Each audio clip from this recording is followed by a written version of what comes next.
చేశాడు ఈ రోజున? ఏని జయించాడు యేసయ్య? ఈరోజు దేనిని జయించాడు? మరణమును జయించిన యేసయ్య జయించాడా లేదా?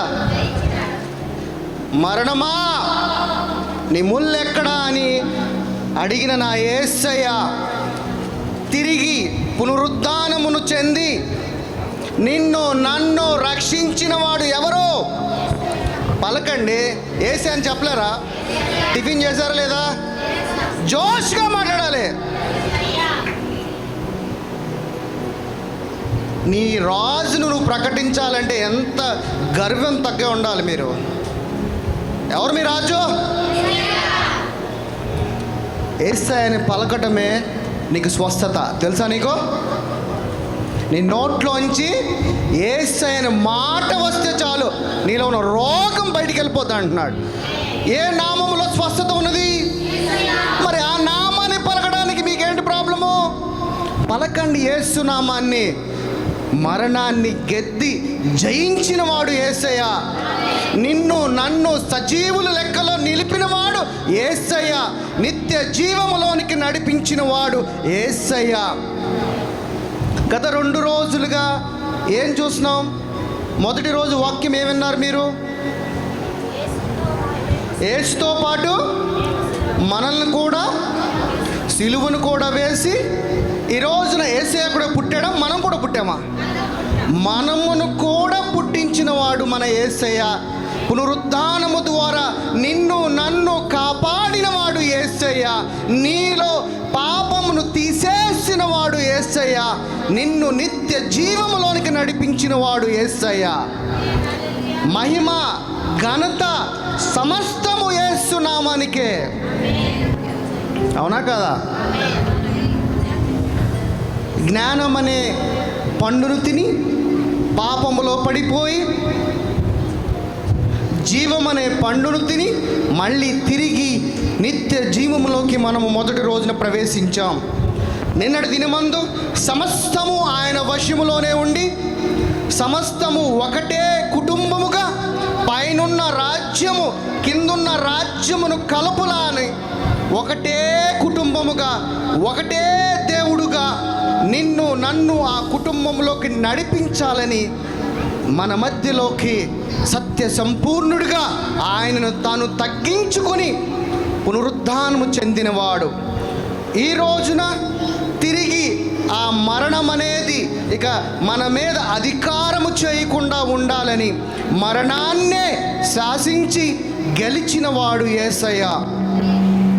నేను తప్ప మరొక దేవుడు లేడు అని చెప్పిన ట్రినిటీ గాడ్, నన్ను విశ్వసించిన ఎడల మీరు నాయందు నిత్య జీవమును పొందుతారు అన్నాడు. ఈ రోజున మరి మీరందరూ విశ్వసిస్తున్నారా యేసయ్యని? యేసయ్యని మీరు సొంత రక్షకుడుగా అంగీకరిస్తున్నారా? యేసయ్యని మీ రాజుగా మీరు ప్రకటిస్తున్నారా? ఎవరు మీ శిరస్సు? ఎవరు ఈ సంఘానికి శిరస్సు? ఎవరు? మన రాజుగా ఈరోజు మరణము నుంచి జయించి మనందరినీ కూడా జీవింప చేయటానికి నిత్య జీవములోనికి నడిపించడానికి వచ్చిన యేసయ్యను బట్టి ఈ రోజున ఈ పునరుద్ధాన దినమును గురించి ఈరోజు వాక్య లేఖనంలో మనం చూద్దాం. ఏంటి పునరుద్ధానం అంటే? అది వాక్య లేఖనముల ద్వారా ఈ పునరుద్ధానమును జరగటానికి ఈ లోకాన్ని దేవుడు ఏం చేశాడు? ఈ లోకాన్ని ప్రేమించాడా లేదా? ఈ లోకంలో పుట్టుక ఉన్నది, పుట్టుకున్నదా లేదా? పుట్టుక తర్వాత మరణం ఉన్నది, మరణం తర్వాత నరకం ఉన్నది. ఈరోజు ఒక సత్యము మీరు వినబోతున్నారు. పుట్టుక, మరణము, నరకము. పుట్టుకకి మరణముకి మధ్యలో ఒకటి ఉన్నది. ఏ ఉన్నది? మరణము లేకుండా పరలోకము చేరిన వారు ఎవరు? మరణము లేకుండా పరలోక రాజ్యములోకి ప్రవేశించిన వారు ఎవరు? ఎవరు? గట్టిగా చెప్పాలి.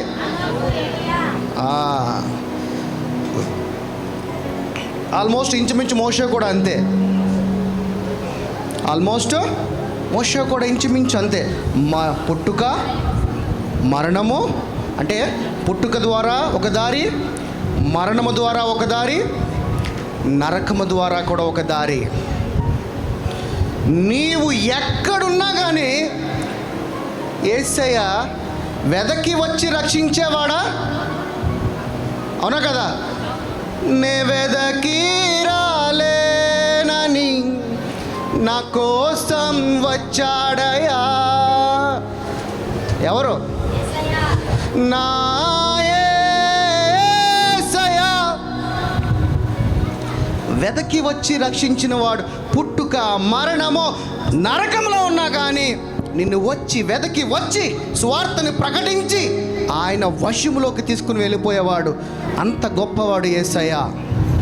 ఈరోజు లేఖనముల ద్వారా వాక్యంలోనికి వెళదాం. ఆదికాండము 2:17.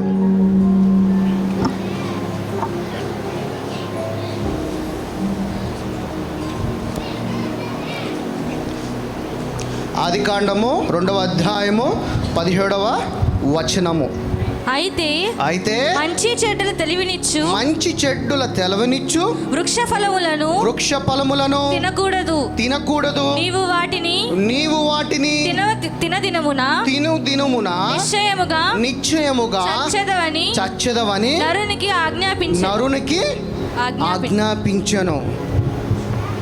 ఎవరి ద్వారా మనము ఆ పండు తిని పాపములో పడిపోయామో?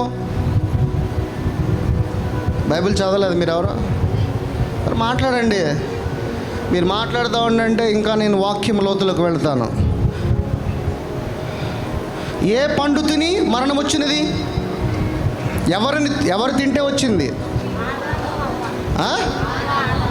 అవ్వ తిందా, ఆదాం తిందా? మరి ఆదాం అవ్వ అంటారండి. మరి అవ్వ ఆదాం అనాలి కదా. అవ్వ తిని ఆదాముకిచ్చి మనం అందరము పాపంలోకి వెళ్ళిపోయాం. ఈరోజు నా ట్రీ ఆఫ్ లైఫ్ యేసయ్య. ఎవరు? యేసయ్య ద్వారా మళ్ళీ మనము ఎక్కడి నుంచి వచ్చామో మళ్ళీ అక్కడికే నిత్య జీవములోనికి యేసయ్య ద్వారా అక్కడికి వెళ్ళిపోతున్నాం. యేసయ్యని నిన్ను ఎంతగానో ప్రేమించి ఈ లోక మర్యాదకి ఆయన తలవగ్గకుండా నిన్ను నన్ను వరుస్తున్నాడు కదా.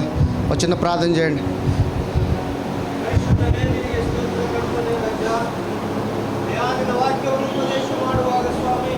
ఆమేన్, ఆమేన్, ఆమేన్. పునరుద్ధానమును జీవమును నేనే, జీవమును నేనే. నా యందు విశ్వాసముంచువాడు చనిపోయినను బ్రతుకును. తర్వాత బ్రతికి నా యందు విశ్వాసముంచువాడు ప్రతివాడును ఎన్నటికి చనిపోడు. ఈ మాటను నువ్వు నమ్ముచున్నావా? చాలు. మరి ఈరోజు నువ్వు నమ్ముచున్నావా? ఈరోజు నువ్వు కూడా పునరుద్ధానమయ్యి నిత్య జీవములోకి నువ్వు ప్రవేశించావని నమ్ముచున్నావా? నువ్వు నమ్మాలి అని అంటే ముందు యేసయ్యని నమ్మాలి. ఎవరు నమ్మాలి? యేసయ్య పునరుద్ధానము జరిగాడు, పునరుద్ధానము తర్వాత ఆయన లెగిచాడు అని కనుక నువ్వు నమ్మితే నువ్వు కూడా ఆయనతో పాటు ఏమవుతున్నావంట? నువ్వు కూడా పునరుద్ధానమై ఆయన ద్వారా సజీవుడుగా నిత్య జీవంలోనికి ప్రవేశిస్తావు అంటున్నాడు. విశ్వాసము గొప్పది. నీ కొరకు యేసయ్య చేసిన త్యాగమును నువ్వు గుర్తించాలి. ఆ త్యాగములో నువ్వు కూడా ఉన్నావని నువ్వు ఎరగాలి. 1 పేతురు 1:4. ఇందులో బాగుంది వాల్యము. 1 పేతురు 1:4. మృతులలో నుండి యేసుక్రీస్తు తిరిగి లేచుట జీవముతో కూడిన యేసు క్రీస్తుతో తిరిగి లేచుట వలన జీవముతో కూడిన నిరీక్షణ మనకు కలుగునట్లు అనగా అక్షయమైనది నిర్మలమైనది అది వాడబారదనై స్వాస్యము మనకు కలుగునట్లు ఆయన తన విశేష కనికరము చొప్పున మనలను మరలా జన్మింప చేసును. ఇక మీదట ఎప్పటి కూడా వాడిపోవులాగున నిత్య జీవములో జీవించడానికి ఆయన మనలను కూడా ఏం చేశాడంట? ఆయన పునరుద్ధానములో మనలను కూడా తిరిగి జన్మింప చేశాడు. ఆయన తానంతట తానే బలర్పించుకుని నిన్ను కూడా ఆయనతో పాలిభాగస్తుడు చేసుకుని ఆయన మరణములో నిన్ను కూడా పునరుద్ధానము ద్వారా తిరిగి మరలా జన్మింపచేసెను. ఎలాగా? అది అక్షయమైనదే, నిర్మలమైనదియు, వాడబారదునయు, ఇక ఎప్పటికీ కూడా నిత్య జీవంలో వాడిపోవు. ఎందుకంటే నిత్యము నువ్వు జీవిస్తూనుంటావు. దేవుని యొక్క వాక్యం ఏం చెప్తుందంటే ఆయన ఆత్మై ఉన్నాడు కాబట్టి నువ్వు ఎప్పుడైతే ఆయన ఆత్మగా, ఆయన సాక్షిగా, ఆయన ఇచ్చిన జీవము ద్వారా నువ్వు జీవిస్తున్నావని నువ్వు ఎరిగి ఉన్నట్లయితే నువ్వు నిత్య జీవములోనే ఉన్నట్లు. నీ రక్షకుడుగా, నీ రాజుగా నువ్వు ఎప్పుడైతే ప్రభువుని విశ్వసించిన ఎడల నీలోకి నిత్య జీవముగా ఆయన నీలో ప్రవేశిస్తాడు అంటున్నాడు. ఈ రోజున ఈ వాక్యం వింటున్న ప్రతి బిడ్డ కూడా ఈ వాక్యం అంటే ఎవరు వాక్యం ఎక్కడ భద్రపరచుకోవాలి? నీ హృదయంలో జీవం కలిగిన వాక్యము భద్రపరచుకుంటే ఎలా ఉంటాడు? ఆ వాక్యము వెలుగై ఉంటాడు. ఆ వెలుగు ఎప్పటికీ కూడా ఆరిపోదంట. నిత్యము ప్రకాశమానముగా వెలుగుతూనే ఉంటుంది. అందుకనే దేవుడు ఉన్నాడంటే ఈ లోకానికి నేను వెలుగై ఉన్నాను, మీరందరూ కూడా వెలుగై ఉన్నారు. ఈ వెలుగుని చీకటిలో ఉన్న వారికి వెలిగించండి అన్నాడు. ఎవరైతే అసత్యములో ఉన్నారో వారిని సత్యములోనికి తీసుకురమ్మని చెప్తున్నాడు. రోమీలు రాసిన పత్రిక 8:11. రోమీలు రాసిన పత్రిక 8:11. మృతులలో నుండి యేసును లేపిన వాని ఆత్మ మీలో నివసించిన ఎడల. ఏ ఆత్మ మనలో ఉంది? మృతులలో నుండి యేసు క్రీస్తును లేపిన ఆత్మ మీలో నివసించిన ఎడల అంటే అది ఏ ఆత్మ? ఏ ఆత్మది? దత్తపుత్రాత్మ, ట్రినిటీ గాడ్ ఆత్మ. ఆ ఆత్మ ఎవరిని లేపాడంట? యేసయ్యను లేపిన ఆత్మే మీలో నివసించిన ఎడల. తర్వాత మృతులలో నుండి క్రీస్తు యేసును లేపినవాడు చావునకు లోనైన మీ శరీరములను కూడా మీలో నివసించుచున్న తన ఆత్మ ద్వారానే జీవింపచేస్తున్నాడంట. ఎవరిని? ఏ ఆత్మ అయితే యేసయ్యలో ఉందో, ఏ ఆత్మ అయితే యేసయ్యని పునరుద్ధానముగా చేశాడో అదే ఆత్మ ఎవరిలో ఉంది? హలో, అటెన్షన్, హలో చెప్పండి. ఇప్పుడు చెప్పండి, ఏ ఆత్మది? ఏ ఆత్మ అండి? మాట్లాడండి. తండ్రి ఆత్మ ఎవరికి ఇచ్చాడు? యేసయ్యకి ఇచ్చాడు. యేసయ్య ఆత్మ మళ్ళా ఎవరికి ఇచ్చాడు? మరి ఏ ఆత్మది? దత్తపుత్ర ఆత్మ, ట్రినిటీ గాడ్, తండ్రి ఆత్మ నీలో ఉన్నది. మరి అప్పుడు నువ్వు గొప్పదానివా, గొప్పోడువా కాదా? మరి ఈ లోక మర్యాదకి ఎందుకు తల ఎక్కుతున్నావు? నీలో ఉన్నవాడు ఎవడు? రాజు. మరి నీ రాజు నీలో ఉంటే నువ్వెందుకు కుంగిపోతున్నావు? ఎందుకనంటే నువ్వు వాక్యాన్ని గ్రహించట్లా. వాక్యముగా గ్రహిస్తే నీలోకి ఏమొస్తుంది అన్నాడు? సమయోచితమైన సహాయముతో కృపాసనమునొద్దకు ఎలా వెళ్ళమన్నాడు? ధైర్యముగా వెళ్ళమన్నాడు. అది ఏ ఆత్మ? పిరికాత్మ? ఎలాంటి ఆత్మ? మరణమునే జయించిన ఆత్మ నీలో పెట్టి ఉన్నాడు. మరి అలాంటి ఆత్మ మనలో ఉన్నప్పుడు మనం ఎలా జీవించాలి? ఇలాంటి గ్రహింపు కలిగి జీవించాలి. అందుకే దేవుడు ఏమంటాడంటే రెన్యూర్ మైండ్ అంటున్నాడు. ఎందుకంటే నీ మనసు, నీ హృదయము రూపాంతరము చెందాలి అని అంటున్నాడు. రూపాంతరము చెందకపోతే నువ్వేం చేస్తావంటే ఈ లోక మర్యాదకి తలయొగ్గుతావు. యేసు ప్రభు కూడా అదే లోకంలో, నువ్వు నేను ఉన్న లోకంలోనే ఉన్నాడు. కానీ యేసు ఆ లోకానికి తలగొగ్గల, ఆ లోకాన్ని జయించు వాడిలాగా ఒక రాజుగా ఆయన జీవించాడు 3.5 సంవత్సరములు. 1 కొరింథీలు 6:14.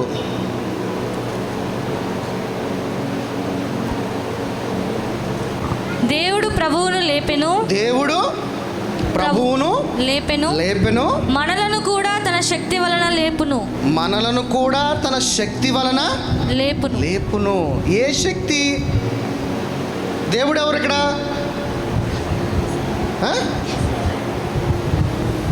తండ్రి, కుమార, పరిశుద్ధాత్మ ఒక్కళ్ళే.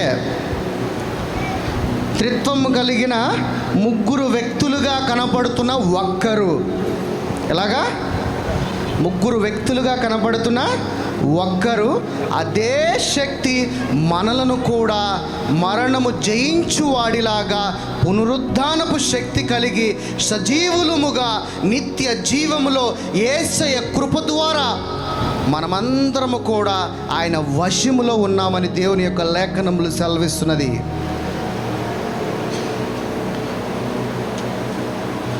అపోస్తుల కార్యము, రోమీలు రాసిన పత్రిక మళ్ళీ 2:6-4.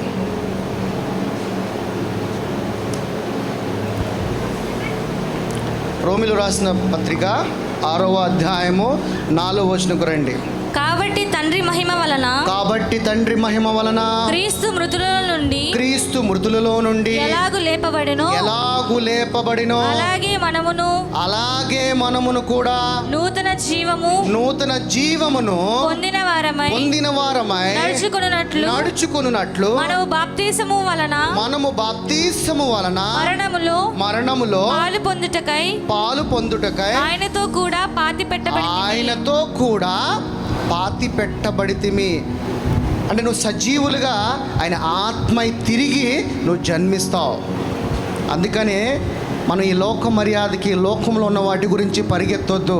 ఎందుకంటే దేవుడు సజీవుడిగా లేపిన ఆత్మకి టైం బాండ్ లేదు, కానీ నీ శరీరానికి ఏమున్నది? టైం బాండ్ ఉంది ఈ లోకంలో. అందుకనే సత్యమును గ్రహించు. నువ్వు జీవిస్తున్నది నా ఆత్మగా నిత్య జీవములో కాబట్టి ఈ లోక మర్యాదను చూసి దాని వెంబడ పరిగెత్తమాకు, వెంపర్లాడుతూ దానికోసము ప్రయాసపడమాకు. నీవు నాలో ఉన్నావు, నేను నీలో ఉన్నాను కాబట్టి ముందు నన్ను వెతుకు, నీలో ఉన్న నన్ను అని అంటున్నాడు. నీవు ఎప్పుడైతే నీలో ఉన్న తనని వెతకడం ప్రారంభిస్తావో ఈ లోక మర్యాదగా నువ్వు చూస్తున్న వాటన్నిటిని కూడా తీసుకొచ్చి తండ్రి ఏం చెప్తున్నాడంటే నీ పాదముల చెంతకి నేను తీసుకుని వస్తా అంటున్నాడు. కానీ మనం నిత్య జీవం వైపు చూడము, పెదాలతో మాట్లాడతాం, కానీ మనం హృదయములో నుంచి అయితే రాదు, మన క్రియల అనుసారంగా అయితే మనం జీవించము. కానీ మనము ఈ లోక మర్యాదకే మనము తల ఒగ్గుతాం. అందుకనే ఈ రోజున ఈ కష్టము, ఈ బాధ, ఈ రోగము ఎందుకనంటే ఇదే. దేవుడు చెప్తున్నాడు నేను గెలిచాను అంటున్నాడు, నాతో పాటు నిన్ను కూడా గెలిపించాను అంటున్నాడు. కానీ మనం ఎలా ఉన్నామంటే లేదు నేను ఇంకా గెలవలేదు, నేను పరిగెడుతూనే ఉన్నాను అని నీ యొక్క విశ్వాసంతో నడుస్తున్నావు. కానీ నీ శరీరము నీకు ఏదైతే చెప్తుందో అది తప్పు, నీ ఆత్మ ఏదైతే చెప్తుందో అది నిజము. కానీ మనము సత్యము తెలిసిన వారము కూడా ఈ రోజుకి అబద్ధమనే జీవితమునే జీవిస్తున్నాము, కానీ సత్యమైన వెలుగు జీవితంలోకి మనము జీవించటలేదు. అందుకే మనం అందరము క్రైస్తవులు అనుకుంటున్నాం, కానీ మనము వేషధారులమైన క్రైస్తవులము. దేవుడేమంటున్నాడు, మీరు ఒక ఆశీర్వాదాన్ని ఒకటే నమ్ముతారు, కానీ మిగతా ఏ మాటలను కూడా మీరు నమ్మరు. దేవుడు బ్లెస్ చేస్తాడు, అదొక్కటే నమ్ముతారు. ఎందుకంటే నీ శరీరానికి కావాలి బ్లెస్సింగ్, దాన్నే నమ్ముతాం, దాన్నే పాయింట్అవుట్ చేస్తావు. కానీ దేవుడు ఏం చెప్తున్నాడంటే, ఒరే బాబు నీ శరీరంలో అసలు నువ్వు లేవురా అని అంటున్నాడు. అదేంటి, నా శరీరంలో నేను ఉన్నాను కదా. ఎస్, ఎలాగ ముగ్గురుగా కనపడుతున్న ఒక్కరుగా ఉన్నావో నీవు నీ శరీరంలో జీవిస్తున్నా, కానీ నువ్వు జీవిస్తున్నది ఆయన ఆత్మయే. కానీ నీ ఆత్మ ఏం చెప్తుంది, నువ్వు శక్తి గలగవాడు చెప్తున్నది. ఈ లోకాన్ని ఏలేవాడుగా జీవించమన్నాడు. ఎలాగా ఏలాలి? మరి నాకున్న శరీరంతో నేను ఏలలేను కదా అంటే, దేవుని యొక్క మహిమను పొందుకోమంటున్నాడు. దేవుని యొక్క మహిమ గొప్పదా, ధనము గొప్పదా? మహిమ గొప్పది. మహిమ ఉంటే నీ శరీరానుసారమైన వాటన్నిటిని కూడా నీ పాదాల చెంతకు తీసుకుని రావచ్చు. ఎందుకంటే దేవుని మహిమ ఉంటే నీ నోటి ద్వారా పలికే ప్రతిదీ సమస్తము అది సఫలమవుతుంది. అందుకని దేవుని ఆత్మ ఉన్నాడు కాబట్టి ఆయన ఆత్మలోనే మనం బలముగా జీవించాలి. కానీ నీ శరీరానుసారమైన జీవితము, నీ శరీరానుసారమైన వాటికి నువ్వు తలగ్గకూడదు. దేవుని వాక్యము గొప్పది. దేవుని యొక్క వాక్యము మాట కలిగినదా, శక్తి కలిగినదా? ఏ శక్తి అది? ఎక్కడ ఉంటుంది ఆ శక్తి? ఓన్లీ మాటలేనా? దేవుడే చెప్తున్నాడు కదా, నా మాటలో జీవం ఉన్నది, నా వాటలో శక్తి ఉన్నది అంటున్నాడు. మనం ఉచ్చరింపిస్తున్నాం కానీ దానిని విశ్వసించట్లా. అంతకుముందు వాక్యం ఏమంటున్నాడు, నన్ను విశ్వసించిన ఎడల అంటున్నాడు. పేరుకు చెప్తున్నాం కానీ నిజముగా మనము ఆయనని విశ్వసించట్లా. నిజంగా ఆయన విశ్వసించిన ఎడల నీలో దేవుని యొక్క శక్తి ఉండాలి. ఏముండాలి? దేవుని యొక్క శక్తి ఉండాలి. నీ మాటలో శక్తి ఉండాలి. నీ నాలుగు వశంలో ఏమున్నది? జీవము, మరణముతో మనకు సంబంధం లేదు. ఆ మరణాన్ని జయించిన వారమై ఉన్నాం మనము. మనలో జీవమే ఉన్నది. జీవం కలిగిన మాటలే నువ్వు పలకాలి. నువ్వైనా నీ పిల్లలైనా ఎవరైనా కానీ. ఎందుకనంటే ఆయన మాటగా కాదు, ఆయన మాట శక్తి కలిగి ఉన్నది. ఆ శక్తి కలిగిన మాటను నువ్వు ఎప్పుడైతే నువ్వు అంగీకరిస్తావో అప్పుడు నువ్వు నిజమైన క్రైస్తవుడివి. ఈ లోకంలో ఉన్న వాటిని చూసి భయపడుతూ ఉండేవాడిగా ఉంటే ఈ లోకాన్ని జయించమన్నాడు. కానీ ఈ లోక మర్యాదకి నువ్వు తలయొగ్గేవాడుగా ఉండమనలా. నిన్ను రాజుగా ఉంచుతా అన్నాడు, కానీ తోకగా అసలు ఉంచుతానల్లా. కానీ మనమేమనుకుంటాం, నేను ఇంకా పెంట కుప్పనే. నో, ఎవడు చెప్తున్నాడు ఈ పెంట కుప్ప అని? ఆయన నిన్ను ప్రతిష్ఠించాడు. ఆ మట్టిలాగా నిన్ను చేసి అందులోకి జీవమును పోసి నిన్ను ప్రతిష్ఠించి ఆయన నిన్ను మందిరముగా చేసుకుని ఆ మందిరములోకి ఆయన తండ్రి వచ్చి నివాసము చేయటానికి వాళ్ళు నిన్ను చూసి ఇష్టపడుతున్నారు. కానీ నువ్వేమనుకుంటున్నావు అంటే, నేనేంటి, నీకు ఆలయం ఏంటి, నేను పెంట కుప్పని, నేను పాపిని. అరే, దేవుడు నీ కొరకు ప్రాణం పెట్టి నీ పాపాన్ని తీసేశానంటే తెల్లారు లెగిసి కానించి పాపి. నీ నోట్లోంచి ఏం పలికితే ఏమొస్తుంది? నువ్వు పాపం అని పలికితే ఏమొస్తుంది నీ నోటి నుంచి? నీ నోట్లో నుంచి పాపం అని పలికితే ఏమొస్తుందండి? పాపపు జీవితం దేనికి తీసుకెళ్తుంది? మరణానికి. నువ్వు పాపి అనుకుంటే నేను ఎక్కడ తీసుకెళ్తాడు? మరణము. అదే నేను జీవము కలిగిన వాడిని, నీతిమంతుడిని, నా యేసు ద్వారా కడగబడిన వాడిని అని నువ్వు అంటే నిత్య జీవములోనే ఉంటావు. అప్పుడు నీ నోటి ద్వారా పలికేది అడుగు వాటికంటే, ఊహించు వాటికంటే అత్యధికంగా ఇచ్చే నా దేవుడు నీలో నివసిస్తున్నాడు. ఆయన నిన్నే మందిరంగా చేసుకుని నీలో నివాసము చేయడానికి సిద్ధంగా ఉన్నాడు. కానీ ఇంకా నీ యొక్క ఈ మైండ్తో గ్రహించకుండా, అందుకే దేవుడు అన్నాడు, ఎవరి మైండ్ని ధరించుకోమన్నాడు. నీ మైండ్ నీకేం చెప్పిద్దంటే నేను పాపి అనే చెప్పిద్ది. అందుకే యేసు అన్నాడంటే నా మనసును ధరించుకో అన్నాడు. నా మనస్సు ఏం చెప్పిద్దంటే నువ్వు నీతిమంతుడివి అని చెప్పిద్ది. నీవు నా ద్వారా రక్షింపబడిన నా కుమారుడివి, నా వారసుడివి అని చెప్తుంది. అందుకే ఆయన యొక్క మనసును మనం ధరించుకుని జీవించాలి. కానీ నీ మనసును ధరించుకు జీవిస్తే నువ్వు ఎప్పుడూ పాపిలాగే జీవిస్తావు. నిన్ను పాపిగా దేవుడు జీవించడానికి ఈ లోకానికి పంపించలా. ఒకడి అవిధేయత వల్ల ఈ లోకంలోనికి పాపం వచ్చినది. ఒకని విధేయత వల్ల ఈ లోకంలో కొందరికా అందరినీ రక్షించాడు. అందులో ముస్లిమ్స్ ఉన్నారా? హైందవ మతస్థులు ఉన్నారా? అందరూ ఆయన బిడ్డలే. ఆయన సృజించిన బిడ్డలు, ఆయన ఆలయముగా నిర్మించుకున్న బిడ్డలు. ఆ ఆలయములోకి ఆయన రావటానికి, నివాసము చేయటానికి సిద్ధంగా ఉన్నాడు. అందుకే ఎవరైతే ఆయనను విశ్వసించిన ఎడల నీ హృదయం అనే పలకలు తెరిచినప్పుడు నీలోనే ఉండడానికి వారిద్దరూ కూడా సిద్ధముగా ఉన్నారు. అపోస్తుల కార్యము 3:15.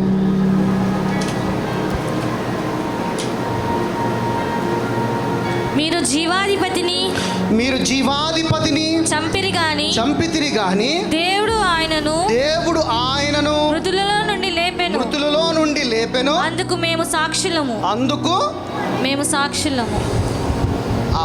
ఎవరు సాక్షులు? మృతులలో నుండి లేపాడనడానికి ఎవరు సాక్షులు? అందులో మీరు కూడా ఉన్నారా లేదా? మీరు కూడా సాక్షులే. లోకానికి ప్రకటించాలి. మీరు వెళ్ళి నా తండ్రి నా యేసయ్యను మరణము జయించు వాడిలాగా పునరుద్ధానముగా లేపాడని ఎవరికి చెప్పాలి? అసత్యములో ఉన్న వారికి వెలుగులో ఉన్న నీవు వెళ్ళి ప్రకటించాలి. యేసు నా రక్షకుడుగా, ఈ లోక రక్షకుడుగా, ఈ లోకములో ఉన్న పాపమును తీసివేయడానికి వచ్చాడని నువ్వు స్వార్థను ప్రకటించాలి, ప్రచురము చేయాలి యేసయ్యను గురించి. కానీ మనం ఏం చేస్తాం? మన అవసరముల నిమిత్తమే పరిగెడతాము, కానీ యేసయ్య నిమిత్తము ఎవ్వరం కూడా ఈ రోజుల్లో పరిగెత్తడం లేదు. నిన్ను నువ్వే పరీక్షించుకో నా సహోదరి, నా సహోదరుడా. 1 కొరింథీయులు 15:3-4.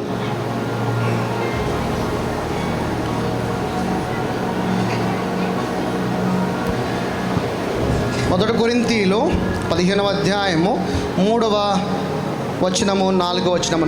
నాకు ఇయ్యబడిన ఉపదేశమును మొదట మీకు అప్పగించి తిని అదేమనగా లేఖనముల ప్రకారము క్రీస్తు మన పాపముల నిమిత్తము మృతి పొందెను, సమాధి చేయబడెను. లేఖనముల ప్రకారము మూడవ దినమున లేపబడెను.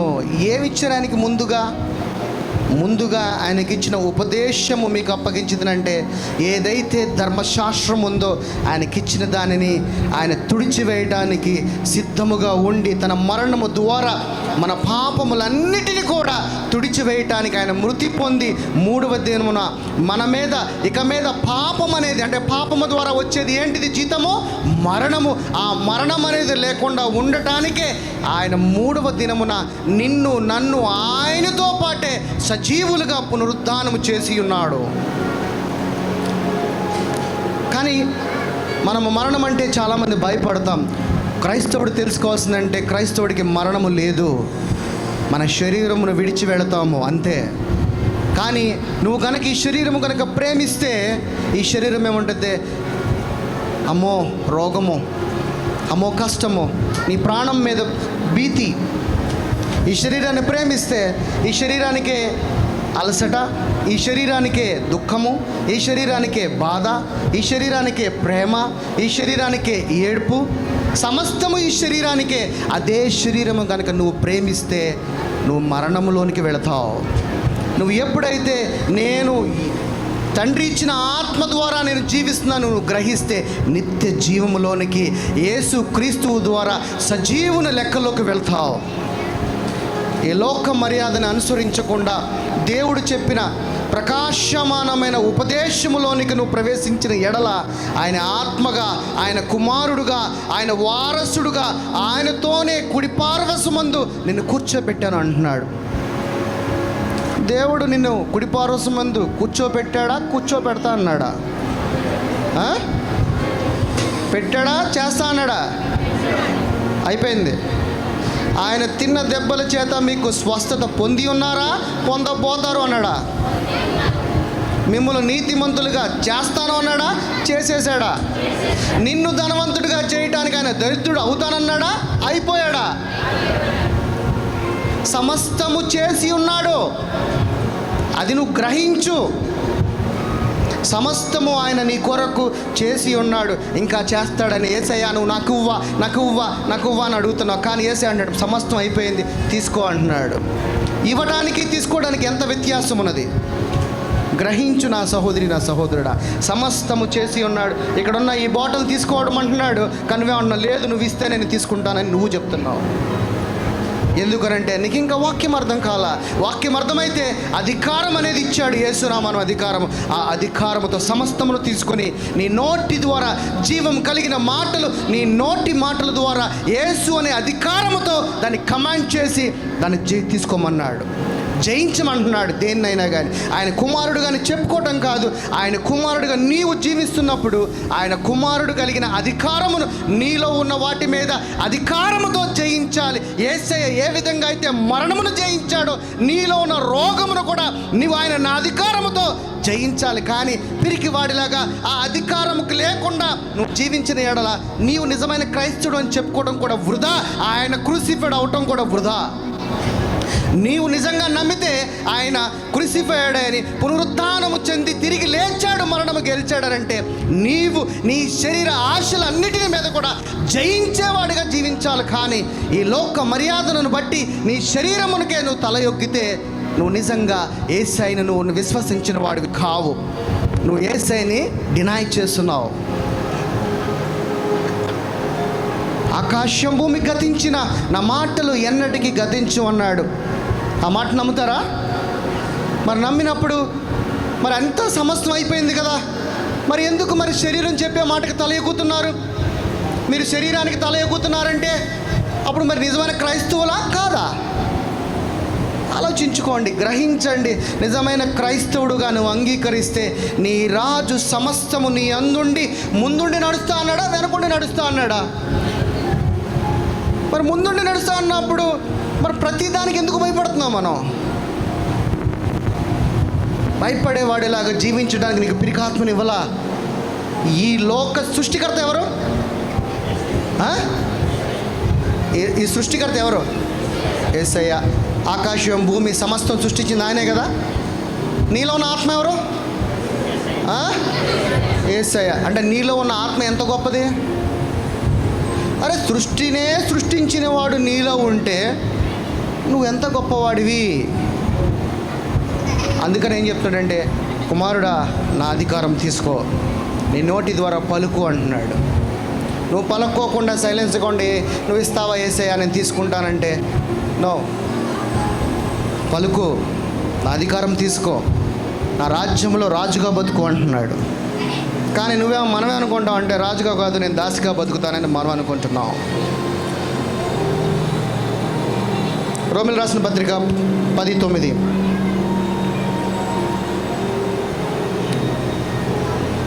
అదేమనగా రోమిలు రాసిన పత్రిక యేసు ప్రభువుని నీ నోటితో ఒప్పుకొని దేవుడు మృతులలో నుండి ఆయనను లేపనని నీ హృదయమందు విశ్వసించిన ఎడల నువ్వు రక్షింపబడుదువు.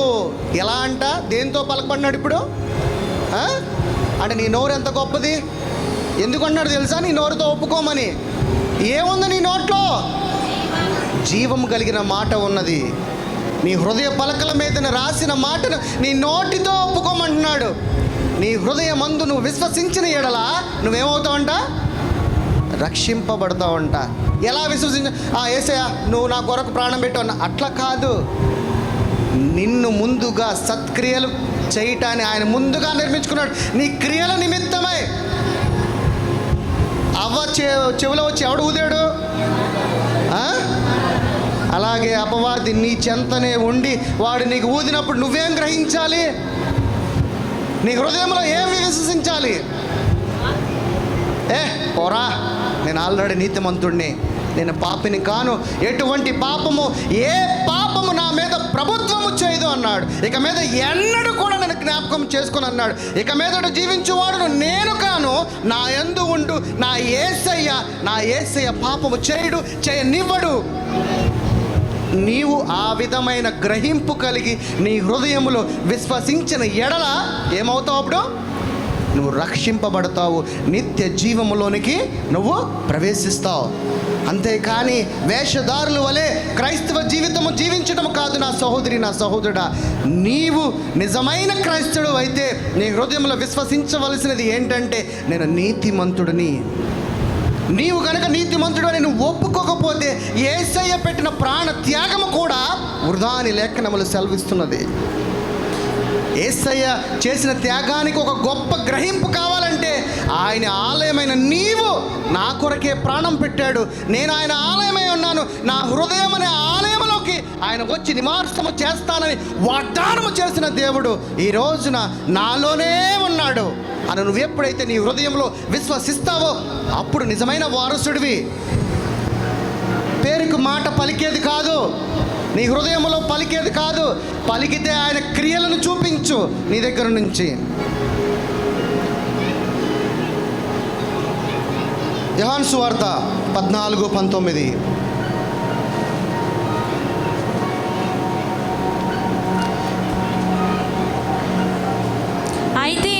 అయితే మీరు నన్ను చూతురు, నేను జీవించుచున్నాను కనుక మీరును జీవింతురు.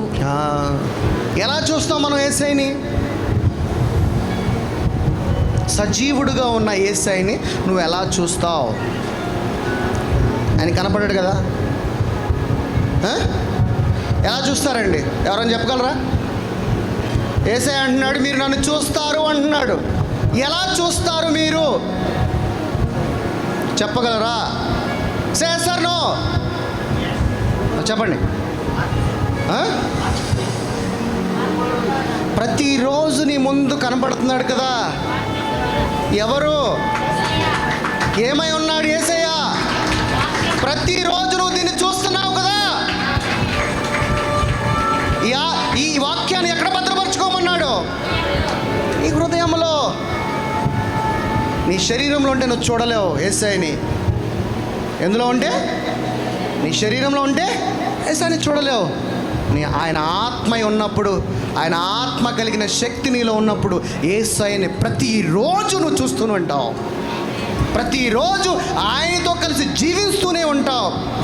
ఏంటి పరిశుద్ధాత్మ యొక్క సహవాసము, తండ్రి యొక్క ప్రేమయు అని చెప్పుకోవడం కాదండి. కుమారుని యొక్క కృపయు, పరిశుద్ధాత్మ యొక్క సహవాసము ఏంటది? నీలో ఉన్న నీ దేవుడితో సహవాసం చేయటం ప్రారంభించు. అది నిజమైన సహవాసము.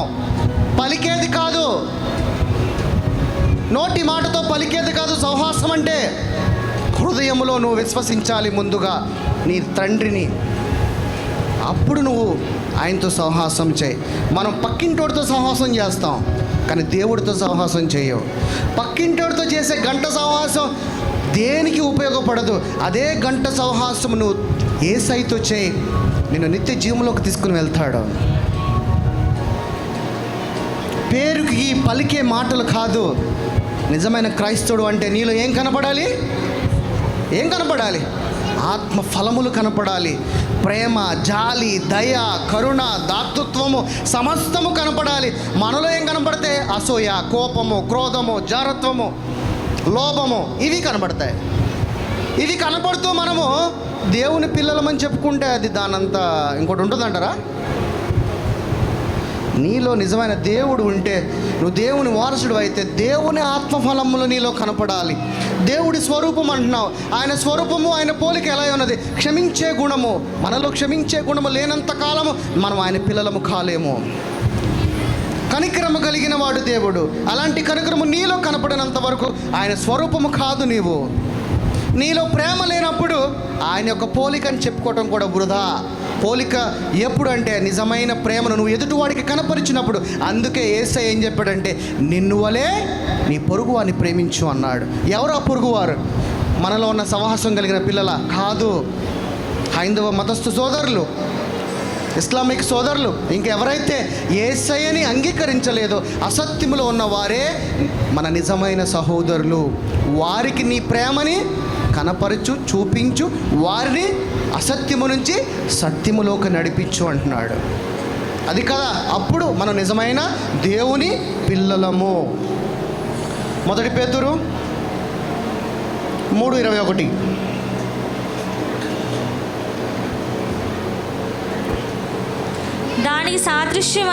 దానికి సాదృశ్యమైన బాప్తిసము ఇప్పుడు మిమ్ములను రక్షించుచున్నది. అదేదనగా శరీర మాలిన్యమును తీసివేయుట కాదు గాని యేసుక్రీస్తు పునరుద్ధాన మూలముగా దేవుని విషయము నిర్మలమైన మనస్సాక్షినిచ్చు ప్రత్యుత్తరమే. బాప్తిసం అంటే శరీరానుసారంగా చేసేది కాదు, నీ మనస్సాక్షితో చేసేది బాప్తిసం అంటే. నీలో ఉన్న మనస్సాక్షి గొప్పది. నీలో ఉన్న మనం పశ్చాత్తాపడతాం, ఎక్కడ పడతాం? రిపెంటెన్స్ చెందుతాం కదా, నీ మనసే. నీ మనసులోనే నువ్వు మారు మనసు పొందుతావు. మారు మనసు పొందినవాడు ఏమవుతాడన్నాడు? రక్ష అంటే నీళ్ళ బాప్తిసం తీసుకుంటే పడతాడా, లేకపోతే మనస్సాక్షి మారు మనసు పొందితే పడతాడా? అదే చెప్తున్నాడు. ఈ నీళ్ళ బాప్తిసం వల్ల కాదు, ముందు నీ మనస్సాక్షి అంటున్నాడు. ఈ మనస్సాక్షి మారు మనసు పొందాలంటే ఏమి చెందాలి? ముందు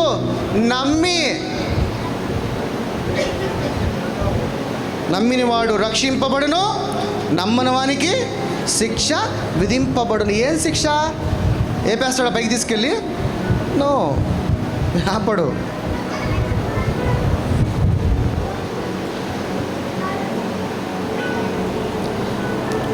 అపోస్తుల కార్యము 4:33.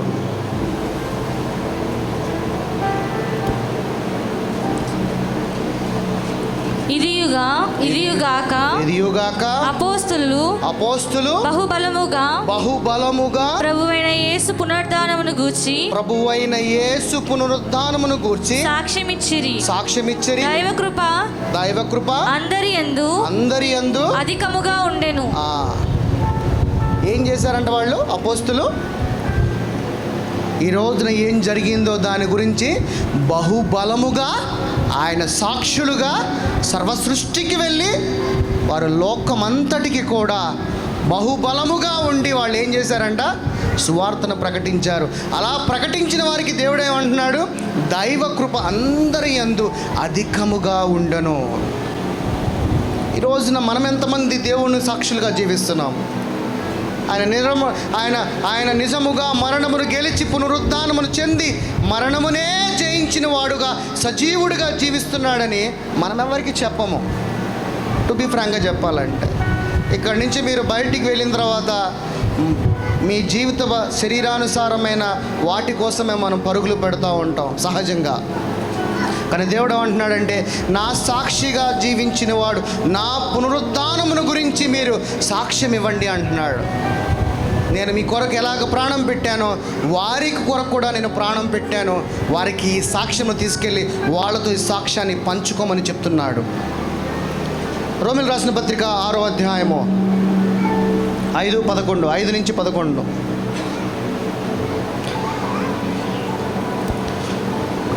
మరియు ఆయన మరణం యొక్క సాదృశ్యమందు ఆయనతో ఐక్యము గలవారమైన ఎడల ఆయన యొక్క పునరుద్ధానము యొక్క సాదృశ్యము ఆయనతో ఐక్యము గలవారమైయుందుము.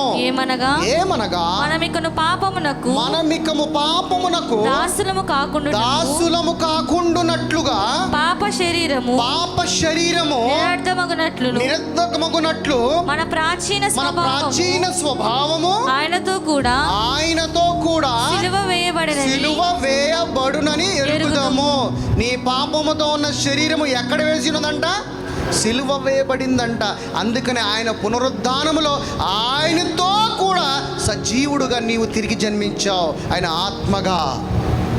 చాలామంది బాప్తీసం అనుకుంటారు, అదే చెప్తున్నా, ఆ బాప్తీసం వల్ల కాదు, నీ మనస్సాక్షి అంటున్నాడు. ఎందుకంటే ఆ మనస్సాక్షిలోనే నువ్వు ఆయన పునరుద్ధానంలో పాలిభాగస్తుడు అని నువ్వు విశ్వసించిన ఎడలా ఏమవుతావు అంటా? నువ్వు సిలువ మీద నీవు కూడా సజీవుడుగా పునరుద్ధానము పొందుతావని లేఖనముల ద్వారా పౌలు భక్తుడు మాట్లాడుతున్నాడు. తర్వాత చనిపోయినవాడు పాప విముక్తుడని ఎప్పుడైతే నువ్వు సిలువ ఎక్కినప్పుడే నీ పాపము నుంచి విముక్తిని పొందుకున్నావని నమ్మిన ఎడలా, నీ హృదయంలో నీవు విశ్వసించిన ఎడలా తీర్పు పొంది ఉన్నాడు. ఎలాగా? పాప విముక్తుడని తీర్పు పొంది ఉన్నాడు. ఎప్పుడు? ఆయన యొక్క సిలువలో పాలు భాగస్థుడు అయినప్పుడు. తర్వాత మనము క్రీస్తుతో కూడా క్రీస్తుతో మనం ఎలా చనిపోతాం? ఇదే సత్యము. క్రీస్తుతో చనిపోయిన ఎడల మృతులలో నుండి లేచిన క్రీస్తు ఇకను చనిపోయినడని మరణమునకు ఇకను ఆయన మీద ప్రభుత్వము ఎటువంటి గవర్నెన్స్ లేదని ఎరిగి ఆయనతో కూడా జీవించుమని నమ్ముచున్నాము. నమ్ముట వలన ఏమొస్తుంది? విశ్వాసము. నువ్వు నమ్మాలి. నమ్మలేకపోతే లేదు నా శరీరంలో నేను జీవిస్తున్నాను, నువ్వు అలా విశ్వసిస్తే నీవు మరణమునకే పోతావు. అందుకనే పౌలు భక్తుడు ఏమంటున్నాడు? దేన్ని కావాలో ఎంచుకొనుడి అంటున్నాడు. తర్వాత ఏలయనగా ఆయన చనిపోవుట చూడగా మరణమునకు ఇకను ఆయన మీద ప్రభుత్వము లేదని ఎరిగి ఆయనతో కూడా జీవించుదుమని నమ్ముచున్నాము. ఎలయనగా ఆయన చనిపోవుట చూడగా పాపము విషయమై ఒక్కమారే చనిపోయెను గాని ఆయనను జీవించుట చూడగా దేవుని విషయమై జీవించుచున్నాడు. అటువలే మీరును పాపము విషయమై మృతులుగాను దేవుని విషయమై. ఎందులో మనం మృతి చెందుతామంట? పాపము విషయములో, శరీరానుసారము కాదు. పాపము విషయంలో మృతులు గాని దేవుని విషయమై క్రీస్తు యేసునందు సజీవులుగానే మిమ్ములను మీరే ఎంచుకొనుడి. నువ్వు నీ హృదయములో విశ్వసించిన ఎడల, నమ్మి, అప్పుడు నువ్వు సజీవుడిగా జీవిస్తావు. లేదు నేను పాపముగానే తెల్లారు లేచిన కానించి నేను పాపిగానే జీవిస్తున్నాను కాబట్టి నేను పాపిని అనుకుంటే నువ్వు మరణకు, దేవుని యొక్క ఉగ్రతకు పాత్రుడు అవుతావు. అందుకనే పౌలు భక్తుడు ఏమంటున్నాడంటే నిన్ను నువ్వే ఎంచుకో అంటున్నాడు. ఎందుకనంటే నీకు ఇచ్చాడు జ్ఞానము. ఆ జ్ఞానము కొదవగా ఉంటే యేసయ్యను అడుగు అంటున్నాడు. ఆ జ్ఞానమును పొందుకుని నిన్ను నువ్వే పరీక్షించుకో. నిత్య జీవంలో జీవిస్తావా? దేవుని యొక్క ఉగ్రతలోకి, మరణంలోకి వెళతావా అంటున్నాడు. నిత్య జీవంలో కనుక జీవిస్తే నీలో ఉన్న మరణమే చనిపోతుంది, కానీ నీ ఆత్మ చనిపోదు. ఆ ఆత్మ నీ మరణమును జయించి నిత్య జీవంలోనికి వెళతావు అని లేఖనముల ద్వారా పౌలు భక్తుడు క్లుప్తంగా మాట్లాడుతున్నాడు. రోమీయులకు రాసిన పత్రిక 4:25.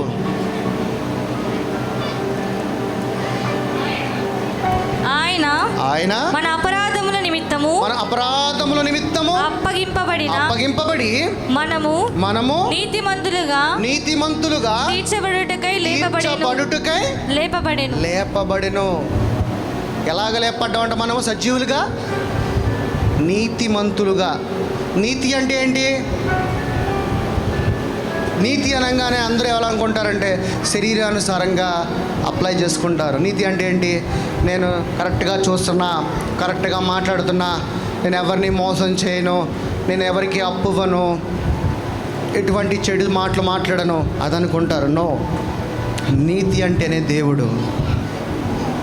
దేవుడి ఆత్మగా మనం లేపబడతామంట, సజీవులుగా నిత్య జీవములో జీవించడానికి.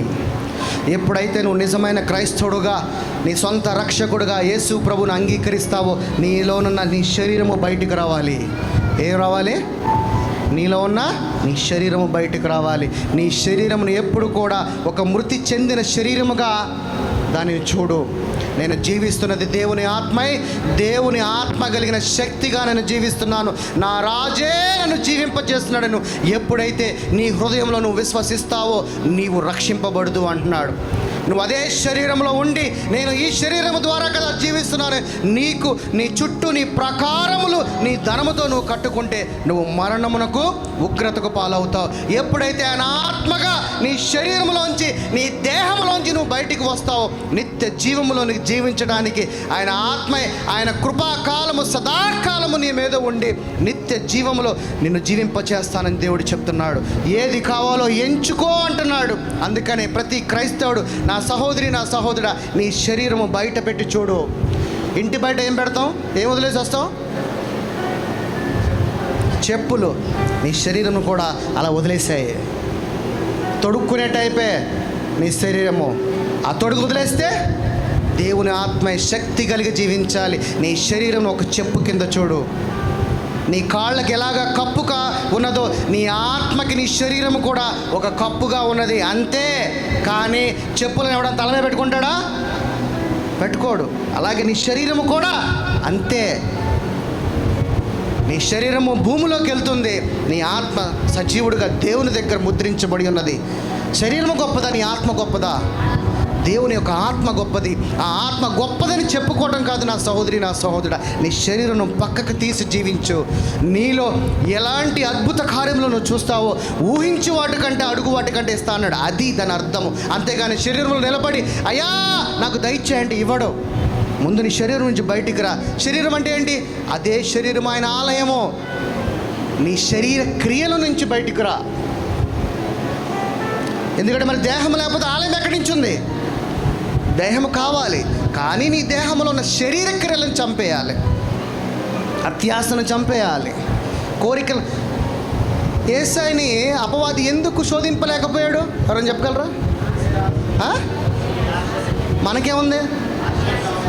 మనకు ఆశ ఉంది, ఆయనకి ఆశ లేదు. ఆశ లేదు కాబట్టి యేసయ్యని జయించలేకపోయాడు. అదే మనకి రాత్రి ఇచ్చేస్తాను, నేను ఉంచేస్తాను ముందే, నేను ఆశ. అందుకని ఆ శరీర ఆశని చంపే, ఆ నేత్రాశను చంపే, జీవపు డమ్మమును చంపే. ఇంకేం చెప్పమన్నాడు? నీ గర్వమును చంపే అన్నాడు. నీ నేత్రాశయాన్ని, జీవపు డమ్మమును, నీ యొక్క గర్వమును చంపే అన్నాడు. ఈ రోజున గర్విష్ఠులుగా జీవించేవారు ఎవరైనా ఉన్నారు? అపవాది సంబంధులు. దేవుడి దగ్గర గర్వం ఉందా? లేదు. మరి ఆయన పోలికని చెప్పినప్పుడు నీ దగ్గర గర్వం ఉంటే నువ్వెవడవే? సాతాను సంబంధి. ఎంచుకో, తెలుసుకో. గర్వము అయితే మనుషులంగా ఇప్పుడే సత్యంలోకి ప్రవేశించాం కాబట్టి it will take some time. Slowly రోజు రోజు వాక్యం అనే జీవము కలిగిన ఆహారముని నీ హృదయంలోకి పంపించిన ఎడల, వాక్యం ఎళతే ఎలాగ ఈ చెట్టు నీరు పోస్తే నీరు పోసిన చెట్టు పెరిగిద్దో అలాగే దేవుని యొక్క ఆత్మలోకి నీవు వాక్యము పంపిస్తే నీలో ఆత్మీయమైన జీవితము కూడా పెరిగి నీలో ప్రేమ కనపడాలి. కానీ ఆ కోపము, గర్వము, క్రోధము సమస్తమును అణిచివేసేయాలి. వాటిని తీసేయమంటున్నాడు, శరీర క్రియలను. యోహాను సువార్త 3:16.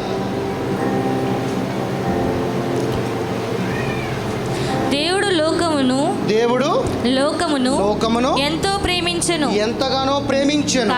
కాగా ఆయన తన అద్వితీయ కుమారునిగా పుట్టిన వాని యందు విశ్వాసముంచు ప్రతివాడును నశింపక నిత్య జీవము పొందునట్లు ఆయనను మనకు అనుగ్రహించెను. ఎందులోకి పొందడానికి మనల్ని ఆయన కుమారుణ్ణి ప్రథమ ఫలముగా మనకిచ్చాడు. ఎందులోకండి?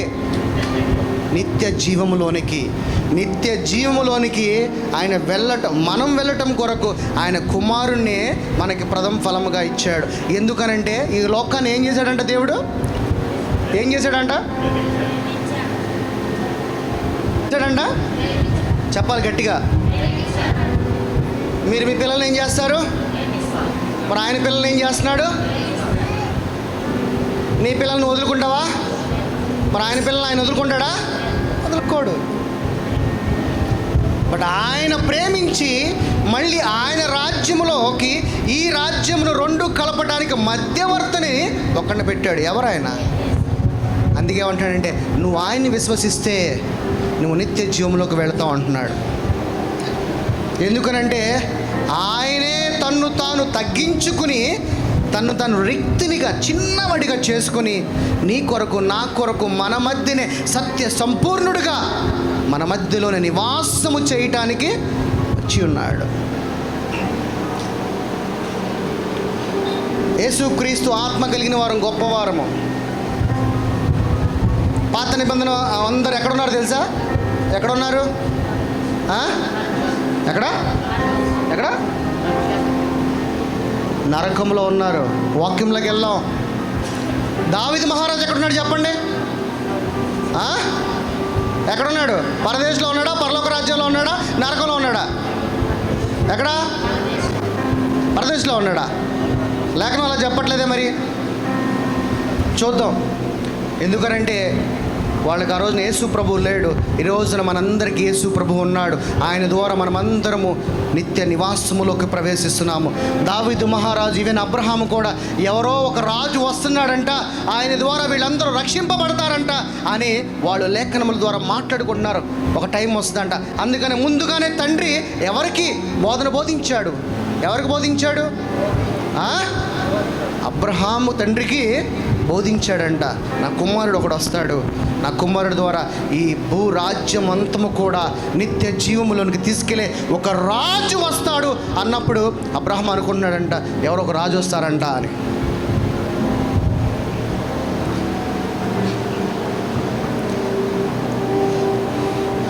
ఒకటి కొరింథీ 15వ అధ్యాయము 1వ కొరింథీలు 15, 22, 21.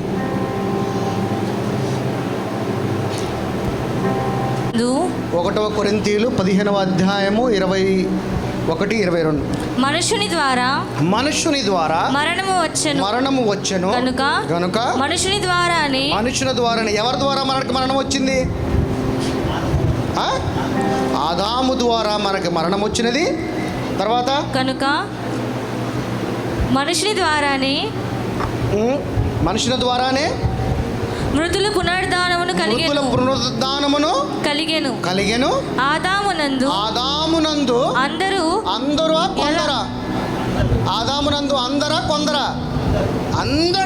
తర్వాత ఎలాగ మృతి పొందుచున్నారో అలాగుననే క్రీస్తునందు అందరూ బ్రతికింపబడుదురు. ఎవ్వరు కూడా నాశనమైపోరు. అది హిందూ అయినా, అది ముస్లిం అయినా, ఎవరైనా ఆయన ద్వారానే రక్షింపబడతారు. ముందుగా నీవు విశ్వసిస్తే నువ్వు ముందుగా రక్షింపబడతావు. వారు లేటుగా విశ్వసించిన ఎడల వారు దేవుని యొక్క చిత్త నిమిత్తమై వారు దేవుని సన్నిధానములోకి ప్రవేశిస్తారు. కీర్తనకారుడు ఏమంటున్నాడు చూద్దాం. ఇక్కడ కీర్తనలు రాసింది ఎవరండి? ఎవరు? దావీదు రాశాడా? ఎవరు రాశారు కీర్తనల గ్రంథం? ఎవరు రాశారు? మోషే గారు కూడా ఉన్నారు, దావీదు మహారాజు ఉన్నాడు. అది ఇప్పుడు దావీదు మహారాజు గారు ఎక్కడున్నారు చూద్దాం. కీర్తనల గ్రంథము 16వ అధ్యాయము 10వ వచనము. 16:10. ఎందుకనగా నీవు నా ఆత్మను పాతాళం అంటే ఏంటి? నరకం. ఇప్పుడు ఎక్కడుండి మాట్లాడుతున్నాడు? పాతాళంలో ఉండి మాట్లాడుతున్నాడు, బయట ఉండి మాట్లాడుతున్నాడా? పాతాళములో నుండి మాట్లాడుతున్నాడు. తర్వాత నీ పాతాళములో విడిచిపెట్టవు, నీ పరిశుద్ధుని కుళ్ళు పట్టనివ్వవు. తర్వాత జీవ మార్గమును నాకు తెలియజేసేదవు. నీ సన్నిధిని సంపూర్ణ సంతోషము కలదు. నీ కుడి చేతిలో నిత్యము సుఖములు కలవు. అంటే ఎక్కడున్నాడు ఆయన? పాతాళంలో ఉన్నవాడిని కూడా నిత్య లోకి నడిపిస్తాను అంటున్నాడు. పేతురు రాసిన పత్రికలో ఒక చోట ఏమంటాడంటే, నోవాహు కాలంలో మరణించిన వారికి ఏం చేశాడు? యేసయ్య వెళ్ళి సువార్తని ప్రకటించాడు. అందుకే నేను ముందుగా ఏం చెప్పాను మీకు?